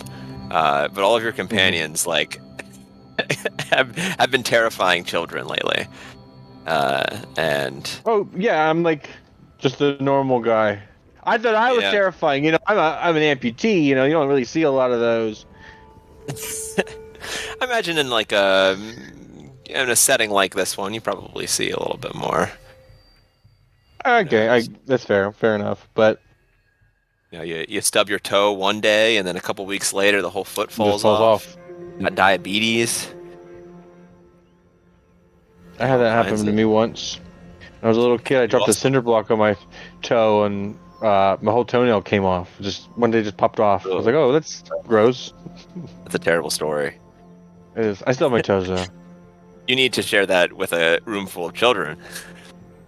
Honestly, probably less traumatizing. Like it. Yeah. Oh yeah, I That's dropped a cinder block on my toes like a little clown act. true. That's true. Oh. How's y'all week's been? Since pretty since good. since we saw each other last week. Mhm. Been good. How was your house tour? What was up with that? Good. So, because my partner is moving up from Dallas, kind of suddenly. So my last, I think Monday I did a tour like during the workday, and I've just been bouncing back and forth and just keep looking at places. We are in. This is like the second or third we filled out an application for because we're looking to move in around July 1st. So we're in like, we're in this super quickly. We're just turning what we can. But this one was a super open floor, like a very open concept kind of condo, Mhm. which was really nice because it's a great spot for having game nights and having people over and like doing shit like that. The other one that we looked at is because I'm also personally tired of apartment living, which makes it both super. It limits my field of choices a lot, which is great because then I'm just looking for houses and stuff. Mhm. But it's been a lot of my time has been spent touring places and asking questions and checking out like attic storage and crawl space and making sure the house doesn't look like it's about to disintegrate around me. And this one was supposed to tour 5:45. I didn't get out of work and I got stuck in traffic, so I didn't get there till 6. And then the lady was in the apartment and didn't hear me knock for another like 20 minutes. So like I would have made it with time, but I also like just couldn't. No. just That's a got con back for as the fast as I place. That's a point against it because you might not be Yeah, able to hear yeah. someone knocking on the door. Apparently, She was on Yours, speaker. She was on speaker with somebody, and that's I heard somebody on the inside. I was like, oh, if she's giving another tour, I'm not going to be the guy who's like, hey, let me in. I want to see the house. it's what you got to do, and like act like the crazy neighbor, and gotta- freak yeah, out. But the here's other a chin, chin, chin. It's also like it's weird because I met Alex almost a year ago. Alexis actually got to meet them in December because we were at PAX Unplugged. But it's fun. It's wild dating somebody when you're both in your 30s because you're like, cool, this is important to me. This like You go to like, the checklist. there's Done. it is the smoothest thing Think about because when we're done. yeah, like, okay, what are we looking for in a house? I want a gas stove. I've got 3 things. She's got 3 things, a couple non-starters, and we're like, let's go. And doing the house tour and like asking the questions, like, and it's I don't recommend losing a long-term relationship in your 30s, but dating in your 30s has been fucking great. So the place you saw today, do you think it could be the one? This was one that honestly Alex found because she was just like, the vibes on this one are incredible and I just want to look at it. And I was like, okay, we'll throw it in on our list.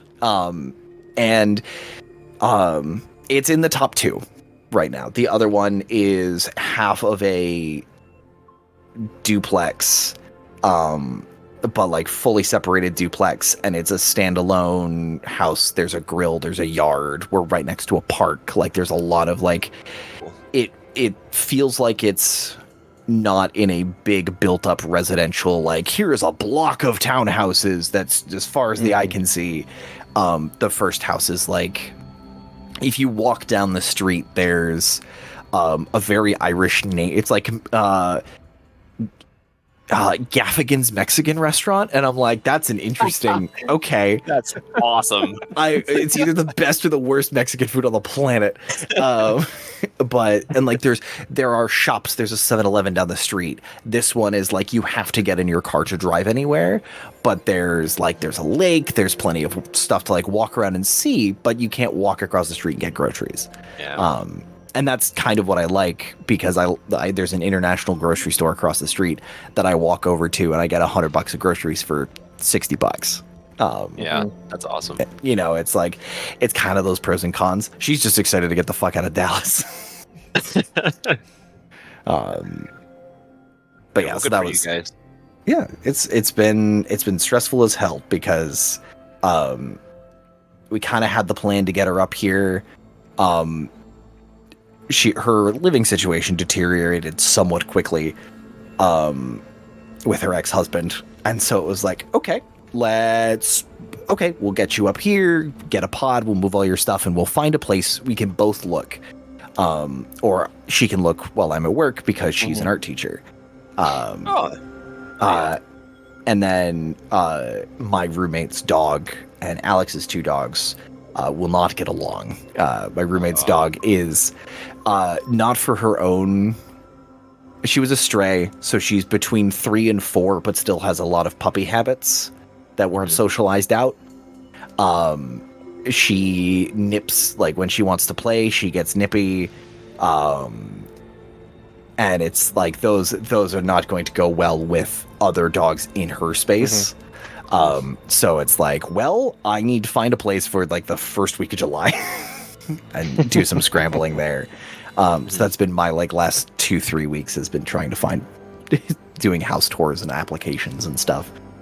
And yeah, don't- that is a lot. And In the economy. yeah, finding. I know, right? I put in for tours at about. I think I put in for tours at 18 places. I have toured 5 because of those 18, I've toured 5. 7 of them were off market before they even got back to me to set up a tour. Yeah, the Like, market it's wild. insane how quick stuff is. Incredible. And so yeah, Yes. like just finding spots to tour and lock in, because hopefully either of the 2 places that I've looked at that are really high on the list are spots that like can have people over and host and have game nights and stuff like that. Which is an important factor. Very important factor. Does it fit Absolutely.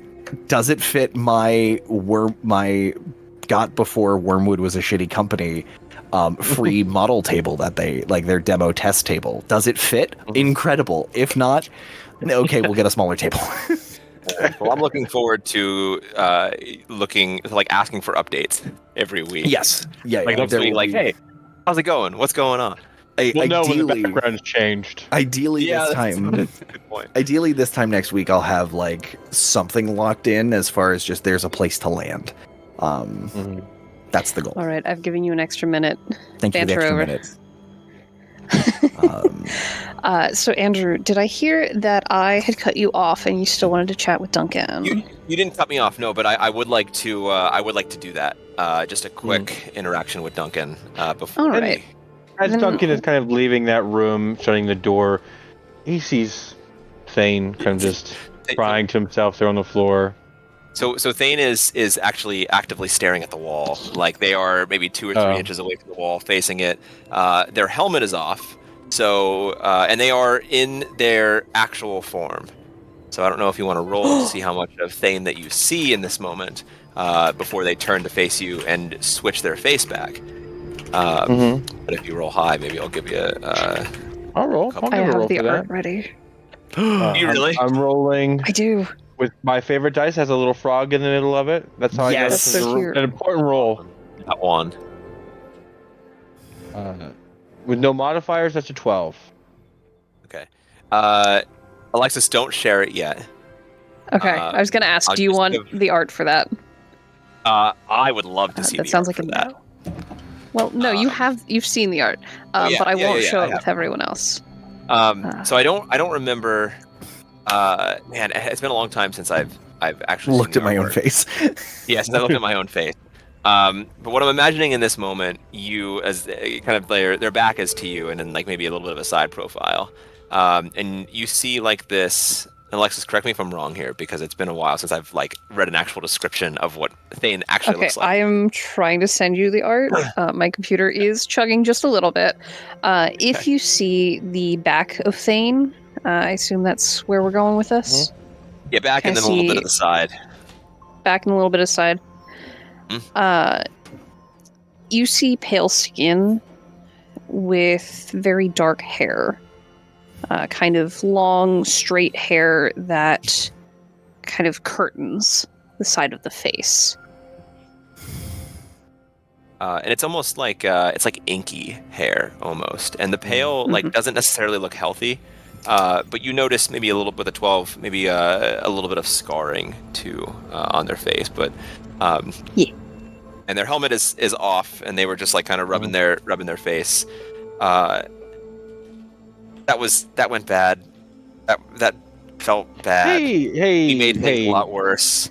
And Thane is going to turn and face you, and they have their normal face now, the face that you know. Okay. I'm so sorry. hey, I nothing to the apologize kids are for. crying probably still. I fixed that. It's fine. They're gonna be okay. They got each other. They're strong kids. I think you gotta give them more credit than you're giving them. I do. It's just. I got. Could've gotten better, halfway though. through- I Maybe got we should have halfway talked through- about it, about Yeah, your we message should've. before It's we just- went in it's with just- the kids. That's okay. I realized. I know talking everything. halfway through, that it was. I also hated hearing that story when I heard it the first time, because like, I was their Maybe age. those are then the best stories to tell. No, it Well, wasn't. sorry, those aren't the best stories to tell to children. There are certified professionals who can help with those stories. Certified professionals. Oh yeah,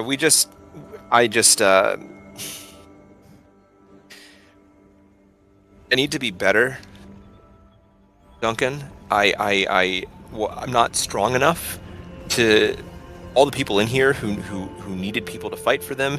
I wasn't strong enough for them, and I can't even talk to kids. I can't even talk to Let children. me cut you off there. No. Let me cut you off right there. You don't need to be better than anybody, because nobody's better than you. You just got to be yourself. And if that's not good enough, like, you can't do better than what you can do. I need to do better, and I need to be stronger, and that's why I want you to train me.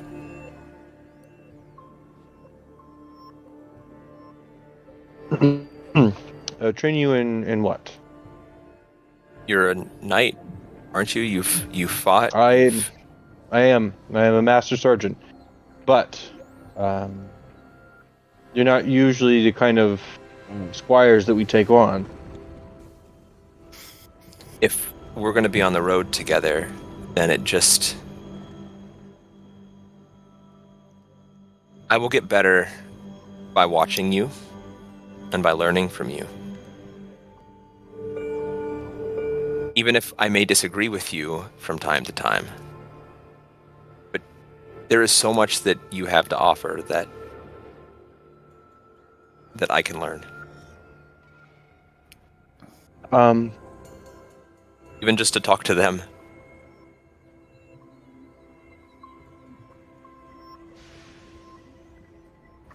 Here's the thing.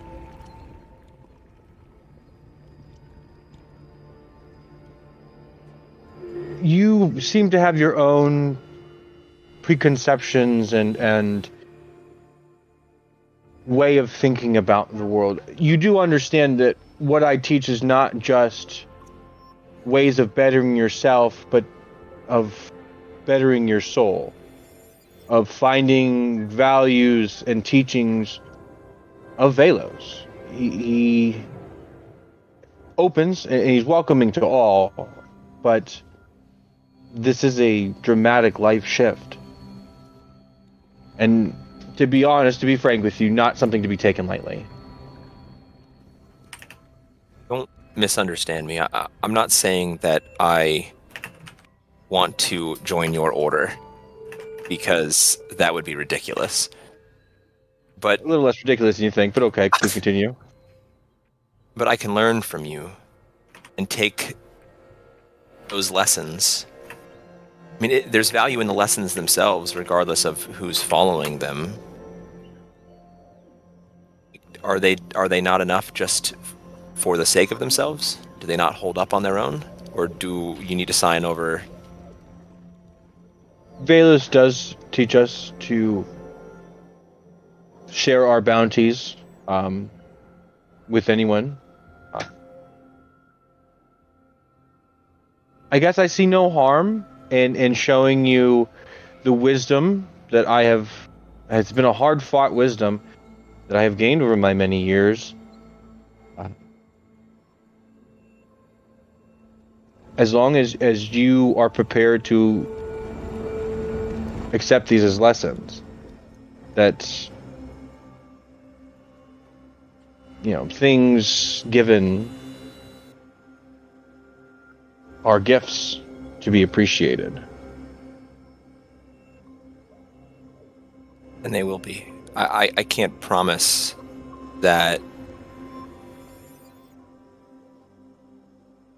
I will follow everything you have to tell me 100% of the time, because my heart is in something else already. But I recognize that I can do better, and I can do better by learning through you.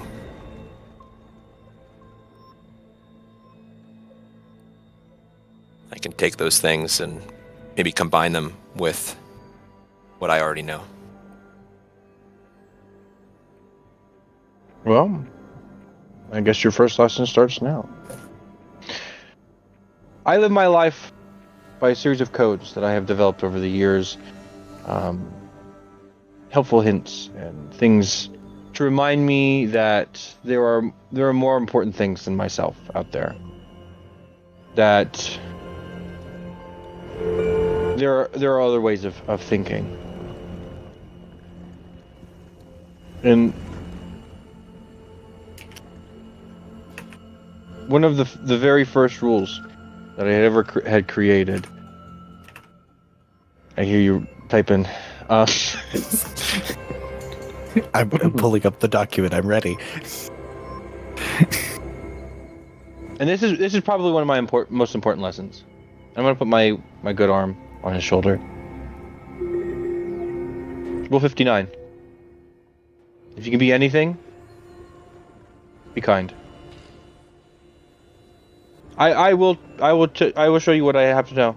Or I will show you what I can show you. I will teach you what what I can teach you. And who knows? Maybe through you, maybe all some of these lessons that I've learned over the years won't be for waste. Well, hopefully, plenty of it sticks. I've been told that I can be very stubborn. and Thane's gonna wipe their face. We're sorry for losing our composure there. Hey, it's okay. We're ready to meet with the others now. I think so too. Why don't we head along? Kind of pat him on the shoulder and take my hand off of him and kind of walk in the direction that I had seen down the hallway back to where Brun and Navios had gone. And you encounter them as they are standing up from a table and starting to turn back toward where they had left you. The four of you meet up. No problems at all. So are we cutting off the Rat Man's head and taking it with us? It'd be a lot easier than carrying the body. Let me rephrase. Is that a suggestion we're making, or are we going to make that a demand? Might as well just do it ourselves. Well, we should speak to our guide first and see what the recommendations are, and then, yeah, I mean, we will happily, maybe not happily, we will do what needs to be done. Begrudgingly is the word you're looking for, Thane. We might throw up a little bit. Where is that little fella? Do I see Farney Twistman anywhere? You see the crowd around you is more active. People are cleaning up from breakfast, getting supplies kind of compiled. You see some of them are talking in groups. Over here, a little bit of chatter about, I don't know if they checked this section yet. People who are planning to make suggestions to Drellis and in an attempt to get their areas prioritized, that kind of thing. By this point in the day, the sun has risen a little bit more, maybe 10, 11 o'clock by this point. The guard at the front door has been interacting with people outside the door. People have been filing in through that kind of shell-shocked look. People who seem like they were in a lot of discomfort over the night, where they were probably not at home in their beds resting, but were instead trapped in places and are finally seeing some rescue. You catch sight of one of the clerics, or one of the healers, rather, one of the people who was helping with that effort. And they are pointing somebody in your direction. They're a little too far away to make out the words, but you see stalking towards you a wood elf. They move with a determined pace. Every step is fairly efficient to get them moving forward, and it does not take them long to reach you. You would guess that this is probably Farney. Beneath piercing pale blue eyes, they sport a thin, pointed nose and a mouth that's better suited to a face-splitting grin than the grim determination currently set on their face. With their straight chestnut hair pulled into a low ponytail, close-fitted leathers, a worn traveling cloak, and a strapped pack, all in a variety of grays and faded yellows, they seem ready for a journey. You can tell by their physique and the ease with which they wear their kit, this is not the first time they've traveled. I take it you four are the party I'll be escorting. You would presume correctly, Duncan Dubois, at your service. Hand extends, long, thin fingers. Farney Twistwind. Are you familiar with what we'll be delivering, or do Yeah, I need to find that out? unfortunately too familiar. Are you not apprised of what you're delivering? I know that it needs to get to Kalo. That's about the extent. I have not seen this package, though I'm told it is larger than what I typically deliver. You might be in for a bit of a shocker here.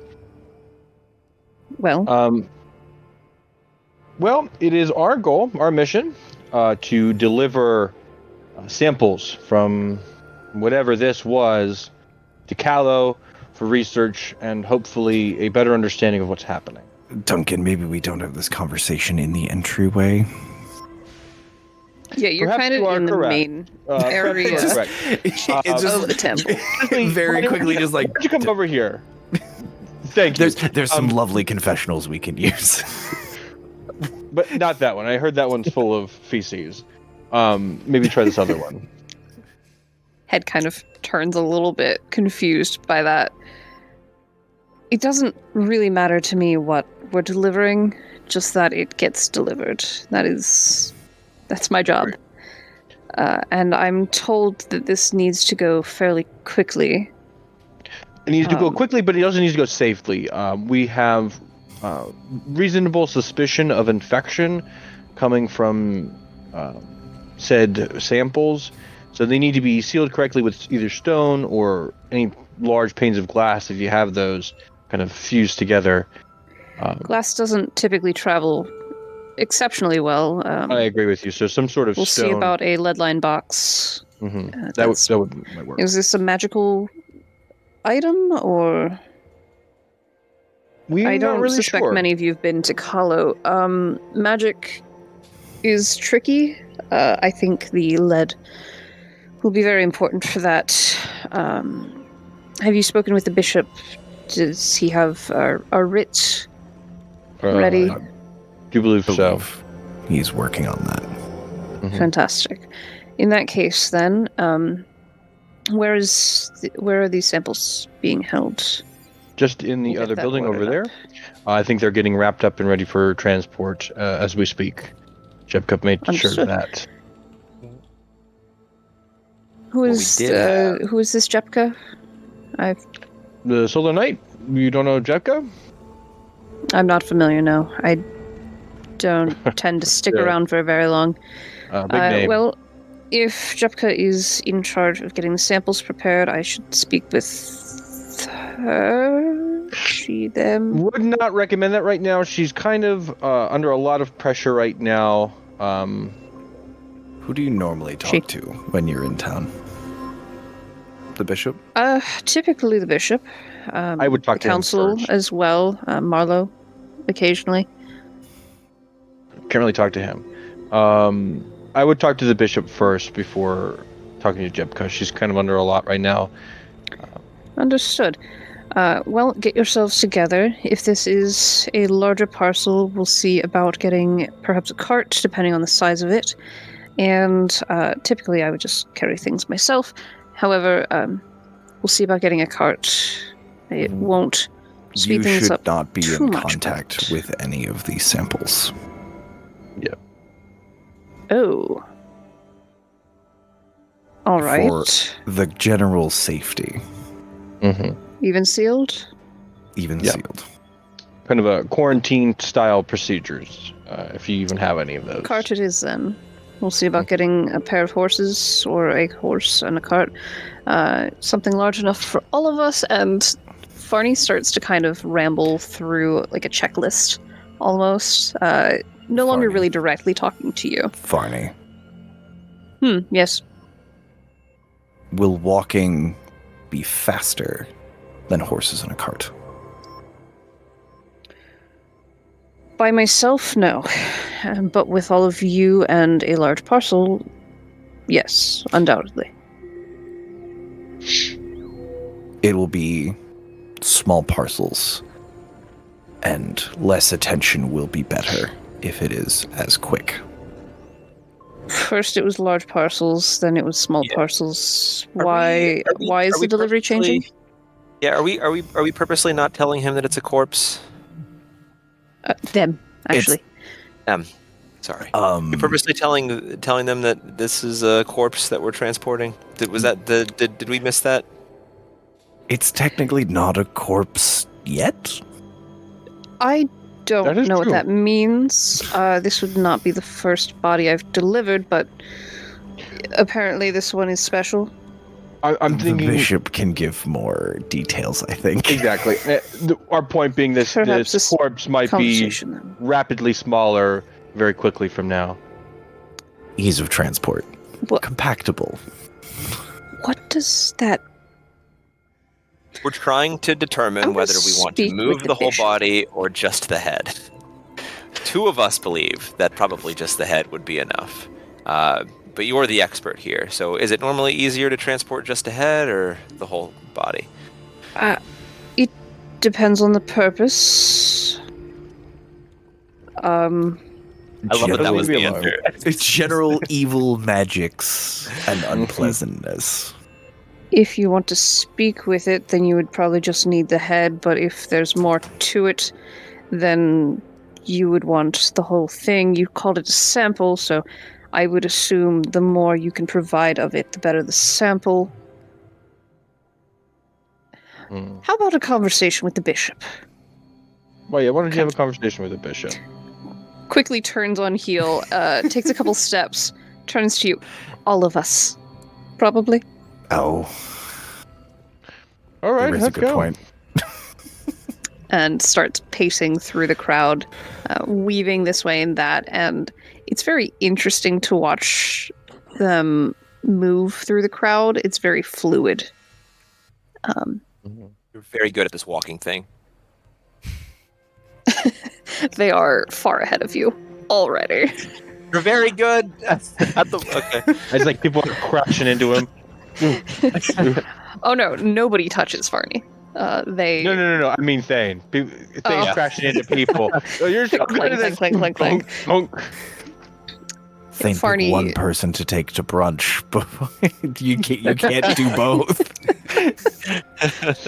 Says who? Anyway, so Would you both be bonk. upfront Let's about try to it? do a dating sim for Thane. Oh man, that's what happens when we're missing too many people. It's The you Bachelor. run Thane through a dating simulator. Anyway, so the bishop is back to the table, the war table, as I've been calling it. And Farney strides right up, very comfortable, very familiar, very straight and to the point here. Bishop, hello. Good to see you again. I believe we have some things to discuss about the next delivery you'd like me to make. And about this time, you all show up as well.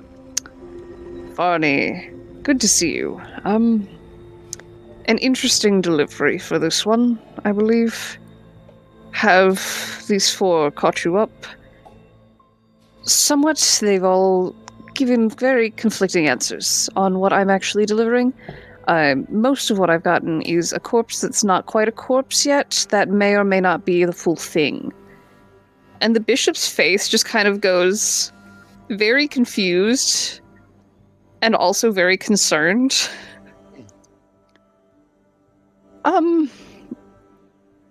Yes, I suppose that's mostly correct. Sounds pretty dead on. So, yes, I have a couple of letters. One to get you to the research folks in Kahlo, and then an additional one, and he actually hands this one directly to the rest of you, toward the rest of you, rather, Mhm. for whoever would like to take it, I'll take to try and meet with the Archbishop. And Farney's eyebrow lifts like a mile high at the mention of the Archbishop. Am I expected to take them to the Archbishop myself? Or no, they are going to make their own way You are to take the sample directly to the researchers. I see. I suppose I can at least get them to the city. Well, yes, when's the last you were to Kahlo? It's been a couple of days. Why do you ask? Do you think they're going to have trouble getting in to the city? Gestures kind of vaguely toward, especially Navos. You mean the very magic-looking one? Could cause some problems, perhaps. Turns to all of you. How much magic do you all have at your disposal? She's got the None. power of Honestly. God, baby. Which god? Avelos, Vidar. Clearly. Clearly. Turns to you, Navos. Besides the way I look, I just used it for the first time yesterday. Great. A baby caster. Fantastic. You? Looks to Thane. We also get our power from a god, and unlike Sir Duncan's, our god is the superior one. Just kidding, Duncan. Haha. Stay humble. Gotta stay humble. Humble. Right. And wrecked. you looks up to you, Brun. Nothing. Do any of you have magic items as well that you carry with you? This is the bishop asking, correct? This is Farney. Sorry. Oh, Barney. Yeah, I don't know if I want to hold him the sigil, so. It is very important that I fully understand who and what I'm dealing with. Getting magic into the city is not easy under the best of circumstances. Even with a writ to deliver into the city, you are still subject to their controls. Their rules are very strict about magic and magic users, and those who are innately magic.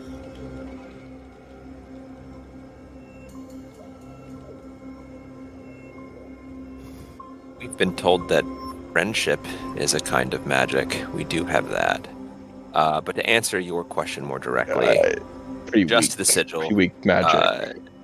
Thane's just going to hold up the sigil they had gotten from the cultists that they were still holding on to. I don't know if there's any magic associated with this. This is all we have. Anyone else? Anything to declare ahead of time? Nope. Brun, about this time, your little metal dragon friend kind of clambers over your shoulder. Yeah. I left the metal friend with Kevin. Did you? Comcom's in the room with Kevin and gang. Oh, okay. Well, retcon that. Yeah. Excuse me. No, because I'm like, I need to figure out what to do with Comcom when we're done here. Fantastic. Hey, can I have that back, please? Thank you. Hey, Kevin, I know I traumatized you, and then I gave you this toy. I'm gonna make it worse by taking the toy away. Hey, I'm gonna need that back. Right. Okay. Turns back to the bishop. So that's a problem for later. With this corpse that's not a corpse, that may or may not be large. They said it needs sealed. I'd like that put into lead. That is pretty standard for Kahlo. They should accept that without much question. And a full seal around it as well. perhaps, Bishop, we could also find a smaller lead box for some other small samples. I would take that. So lead is very heavy, which just lends Hence the more. Brun just raises a hand. I was thinking that we would get a cart and draft animal. Based on the state of the town, I'm not sure how viable that is, Bishop. Probably not the easiest thing to get a hold of. I believe the owners of the durable draft are here. You could try asking them. We have a small amount of funding that we could pass to them for the use of some animals if there are any remaining. But that, I would leave that to your group here.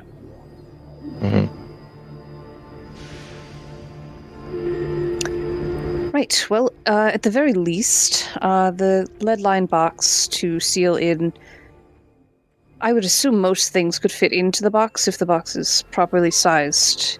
I was told I should not be contacting this object. So I will leave it to all of you, gestures broadly to all 5 of you, including the bishop, to ensure that it is properly sealed. I charge more for hazard pay.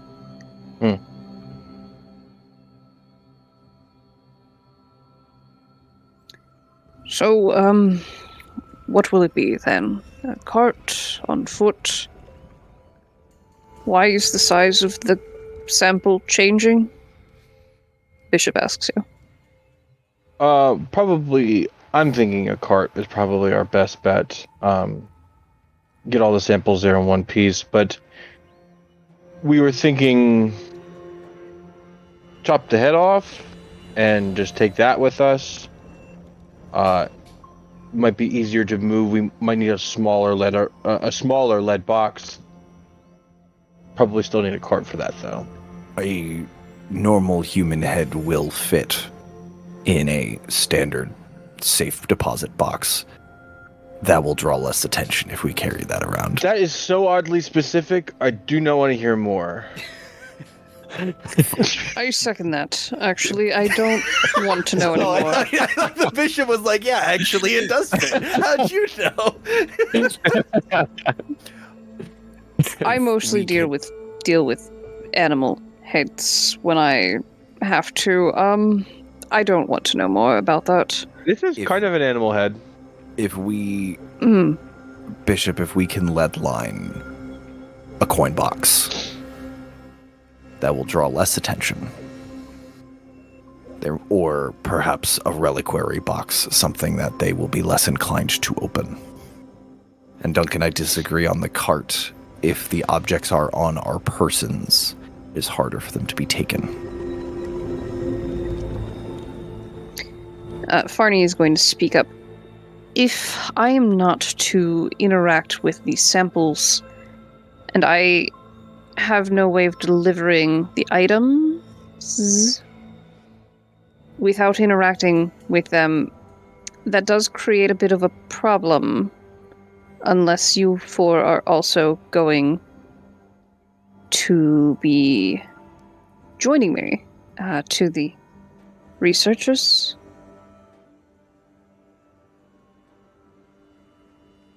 I'm built for speed and movement, not particularly the carrying of large, heavy objects. Kind of noodle arms a little bit, in case you hadn't noticed. I've been told I make a good pack mule. Well, if you're I'll try going to not carry slow it, you down. perfect. On foot, it should take us about 4 days. Bishop, I'd like supplies, rations, and all of that for our travels. He nods, takes a note. I'd say some extra rope and traveling gear for these 4 as well.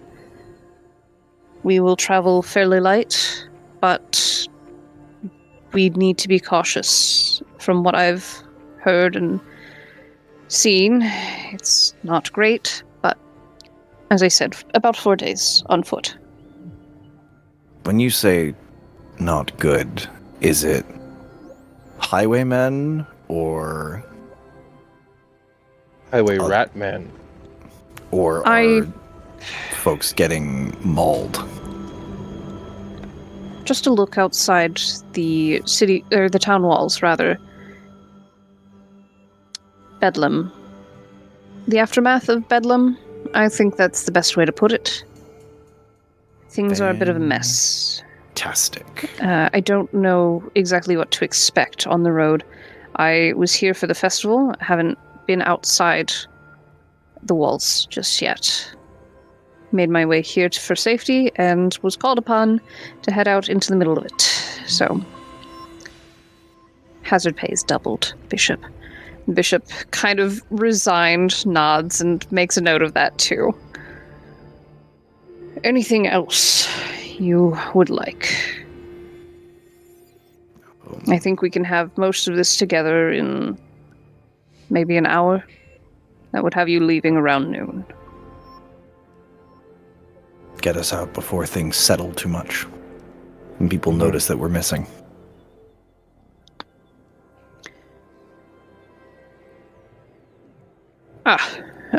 On the note of settling and being noticed, Jepka has given this to me to pass to you as well. Holds out, pulls from like a different pocket a smaller letter, and you realize there's actually two.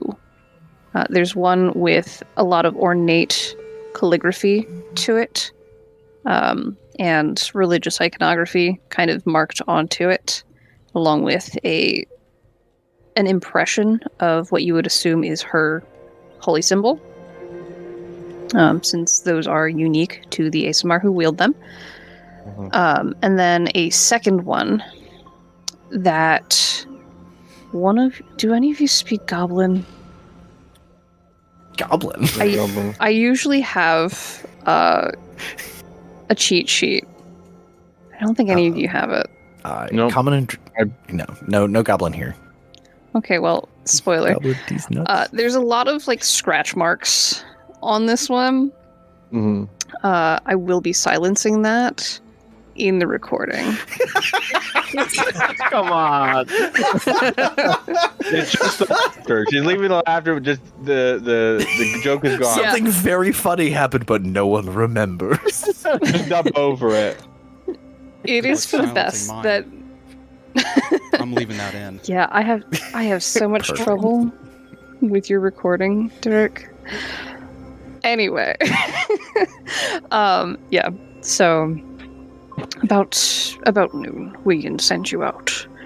But yeah, there's like scratch marks all over this second letter, with like the smallest writing, that says "Might Mouth."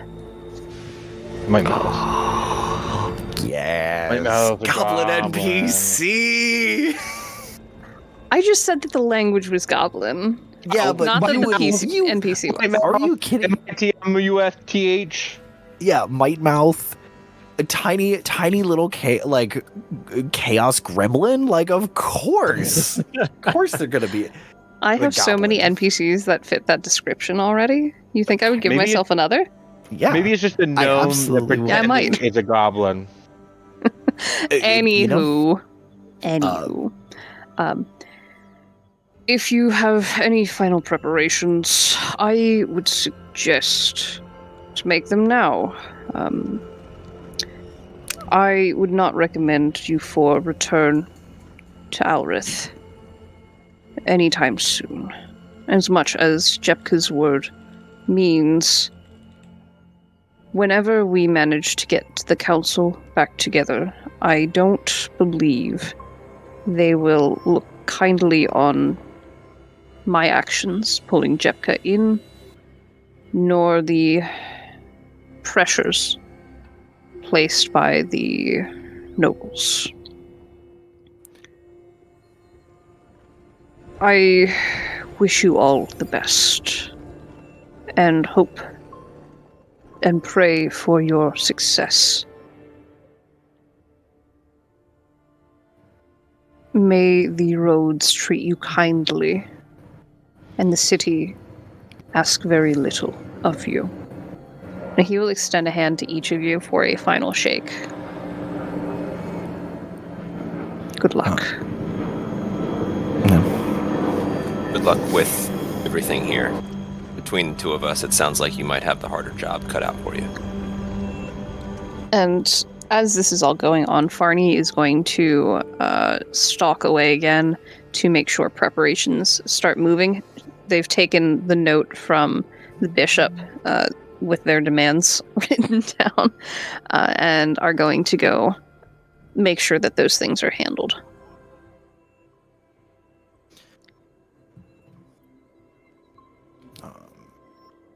Anything else for the bishop? I wanted to use the minor illusion real quick. Okay. The brand that on the were-rat's head. Excuse me, I wanted to see if you could make anything out of this sigil burning, besides the spells that Jepka was able to see. Are you going to warn him before you show him this? Does he get a trigger warning for this? Oh, I'm not showing. I'm not showing. You think, or I was Okay. just the brand. You want to see a dead body? Hey, check this out. You want to see a body? welcome to fucking Live Leak. This is how Navos traumatizes the kids. We'll star. Check this out. Let me put the boombox on first. This is gonna be sick. We're gonna rap about it. Where are the bodies? So he'll take a look at the representation. I'm sorry. I don't recognize anything from this. It does not look pleasant. But other than that, I'm not sure.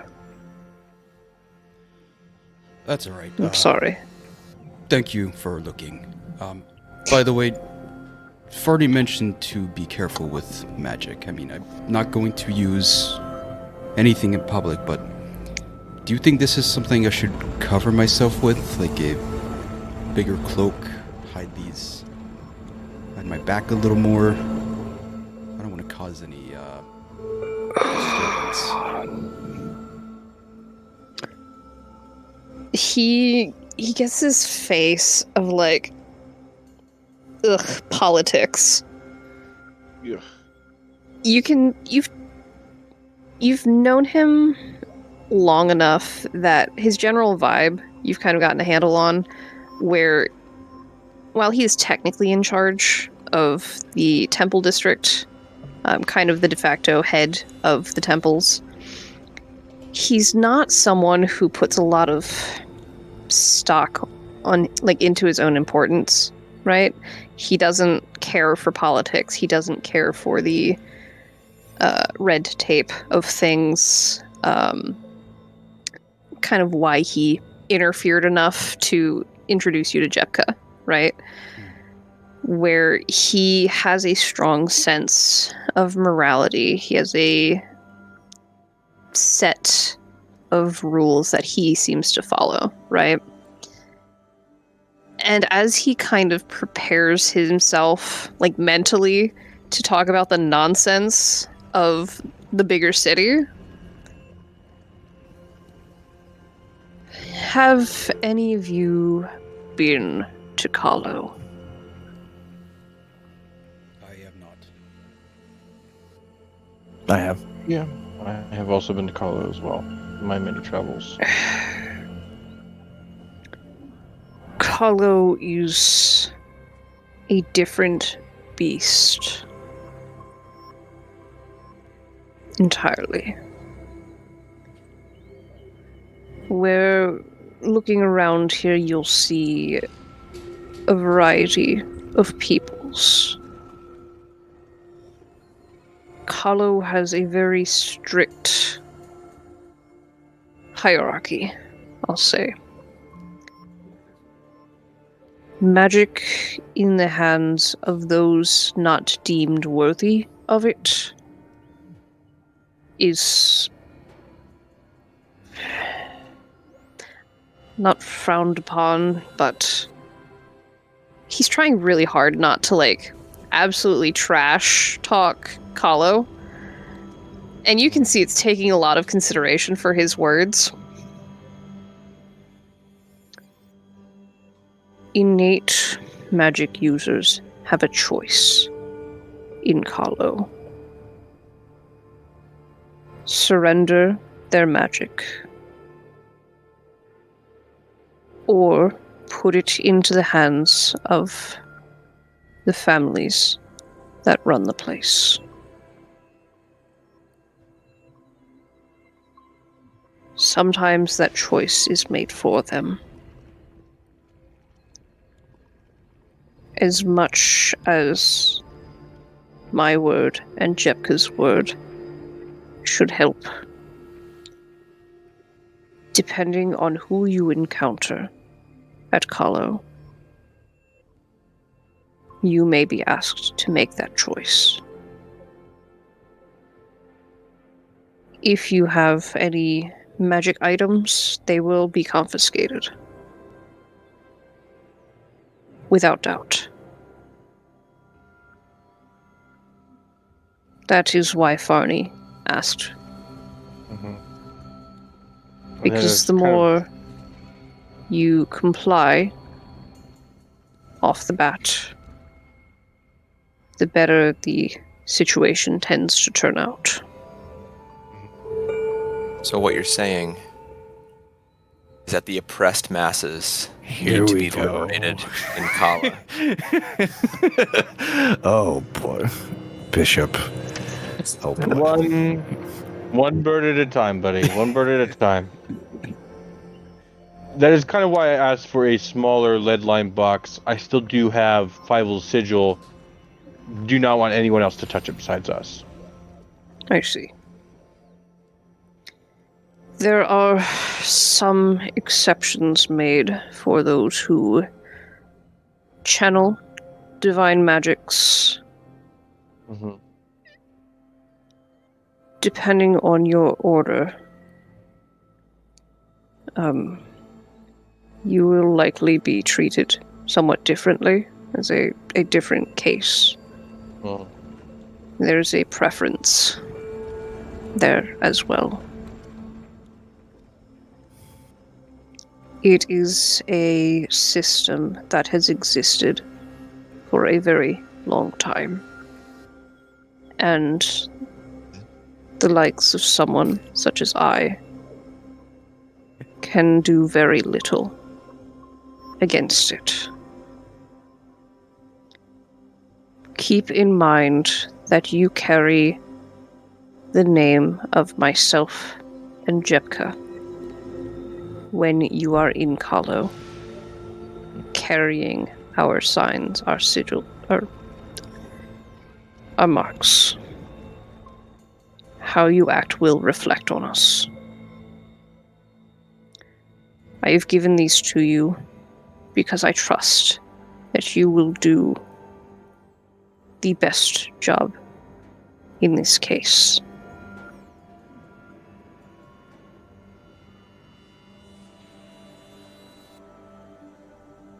We will.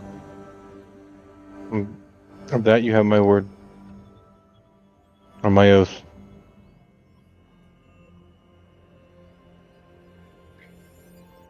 He's still fairly somber. Nevos, I have not known you long. And I admit to some assumptions made. I am pleased to say that you have dismissed most of those as incorrect. If you have a way to avoid initial assumptions when you reach Kahlo, That may be for the best. They have methods for tracking down those who are innately magical. I would not recommend any spells to disguise yourself. That will draw them to you faster. Of course, I will try to keep a little more hidden, and I appreciate that as well as the respect I've gotten from you and the rest of the paladins. That has been my goal these past few decades, and I'm glad it has worked so far. We'll see what comes. Thane, you as well should be careful. The nature of your being is uncommon in the city. The further you go from capitals, the stranger the people you may meet. And when somebody, and I mean this with no disrespect, as strange as you two, walks in, you tend to have a lot of attention that you may not want. Be safe. All of you. If you have need of any other supplies, let somebody here know. And he'll point to a couple of runners who've been kind of in and out and around the area. That you can pick them out pretty quickly, that they are assisting with the rescue efforts and such. Let someone know. Farney will have the vessels you've requested sent. If you could make sure that things get into their boxes and sealed, I think that would be best. Kind of look to Thane. Should we start that now? Yeah. Bishop Brun walks forward, takes his hand and shakes it. I agree with the others. Your job will be harder than ours because you will be here for all of it. But you have built a strong foundation here. And in Brun's massive hand, as he went to shake, he palms. I want to slip a little note that I was writing, sort of at that table while Navos was talking with the druids. Slip it into his hand. It is a note for Jepka, but I would like to try and sneak it into his hand surreptitiously. Okay. With my garbage sleight of hand. Uh-huh. Why do we see this? It's like Hey, sticking I between got your you a fingers. secret letter. It's like Just got a letter. real quick. It gives him a paper cut. He reacts. He pulls his hand back. It's just bleeding everywhere. The bishop's been attacked. Fuck, not again. We gotta run. We gotta go, guys. If I was gonna say, if anyone's got a passive perception above an 11, That is absolutely believe me. Duncan does. I think I do. Navos might. Mine's a 14. I don't think Thane does. yeah, I think got Thane somebody. But On yeah, my like, IC all. yeah, you see me slip the bishop a note. He's And it's- slipping. It does say on it.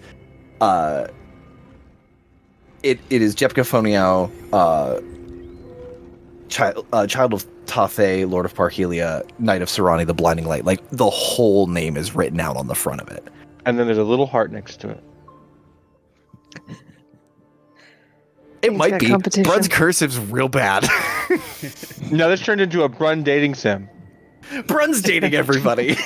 Um, And on the Oh, back it man. says, do you like me? Check yes, check no. but there is not a no option. It's yes or yes, yes. Dating goblin. There's just a bunch of Extra scratches. yes. But yes, that's also all in Goblin. It's in but- Goblin. I do want to pass that to the bishop, and then turn to Thane and go, let's go get a head start. The bishop smiles. He's still somber. The information he's had to give you is something that was weighing on him. It was clearly not something he wanted to have to tell you. But he felt that you deserved to know. So even if you hadn't asked, he would have revealed that information. And he looks a little confused as your hand leaves his with this note. Glances at it, nods a little bit, and tucks it into a pocket. So the four of you, you are planning to behead the Rat Man, is what I'm gathering? Yeah. No Yeah. cart. Okay. Yeah. So I need to plan for 4 days of travel. We're gonna chop him into Head. pieces and put him in the car and put him Cut in various this rat pockets. into pieces. This is This is my last resort. This is my best my best This is clue. my last resort. Does anyone have any last anythings? Because we Oh. are just about at time. This can possibly happen next time, but when we cut off the head, Brun wants, I think part of the plan was to like put the sigil to the body separate from the head until it stopped. Like if the head is still like has the breathing to it, then like, okay, we try to cleanse the body separate from the head. Or just see how, like, what prolonged contact with the body does. I feel like that's just stuff for next time. That all feels like next time, but that's kind of the. It does feel like next time.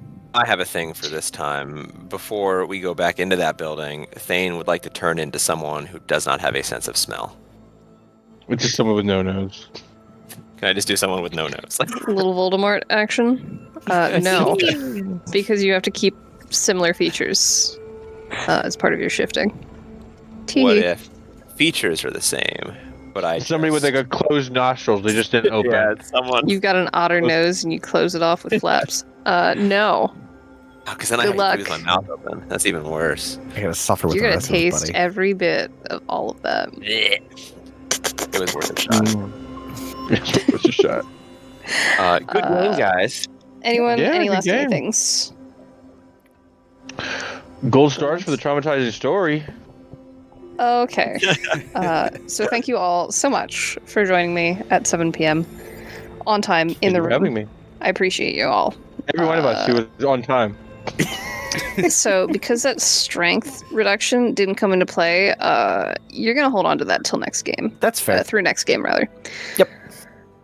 So have fun with that. I'm gonna stop recordings. Doodly doo. Strength.con, we're doing a lot of walking.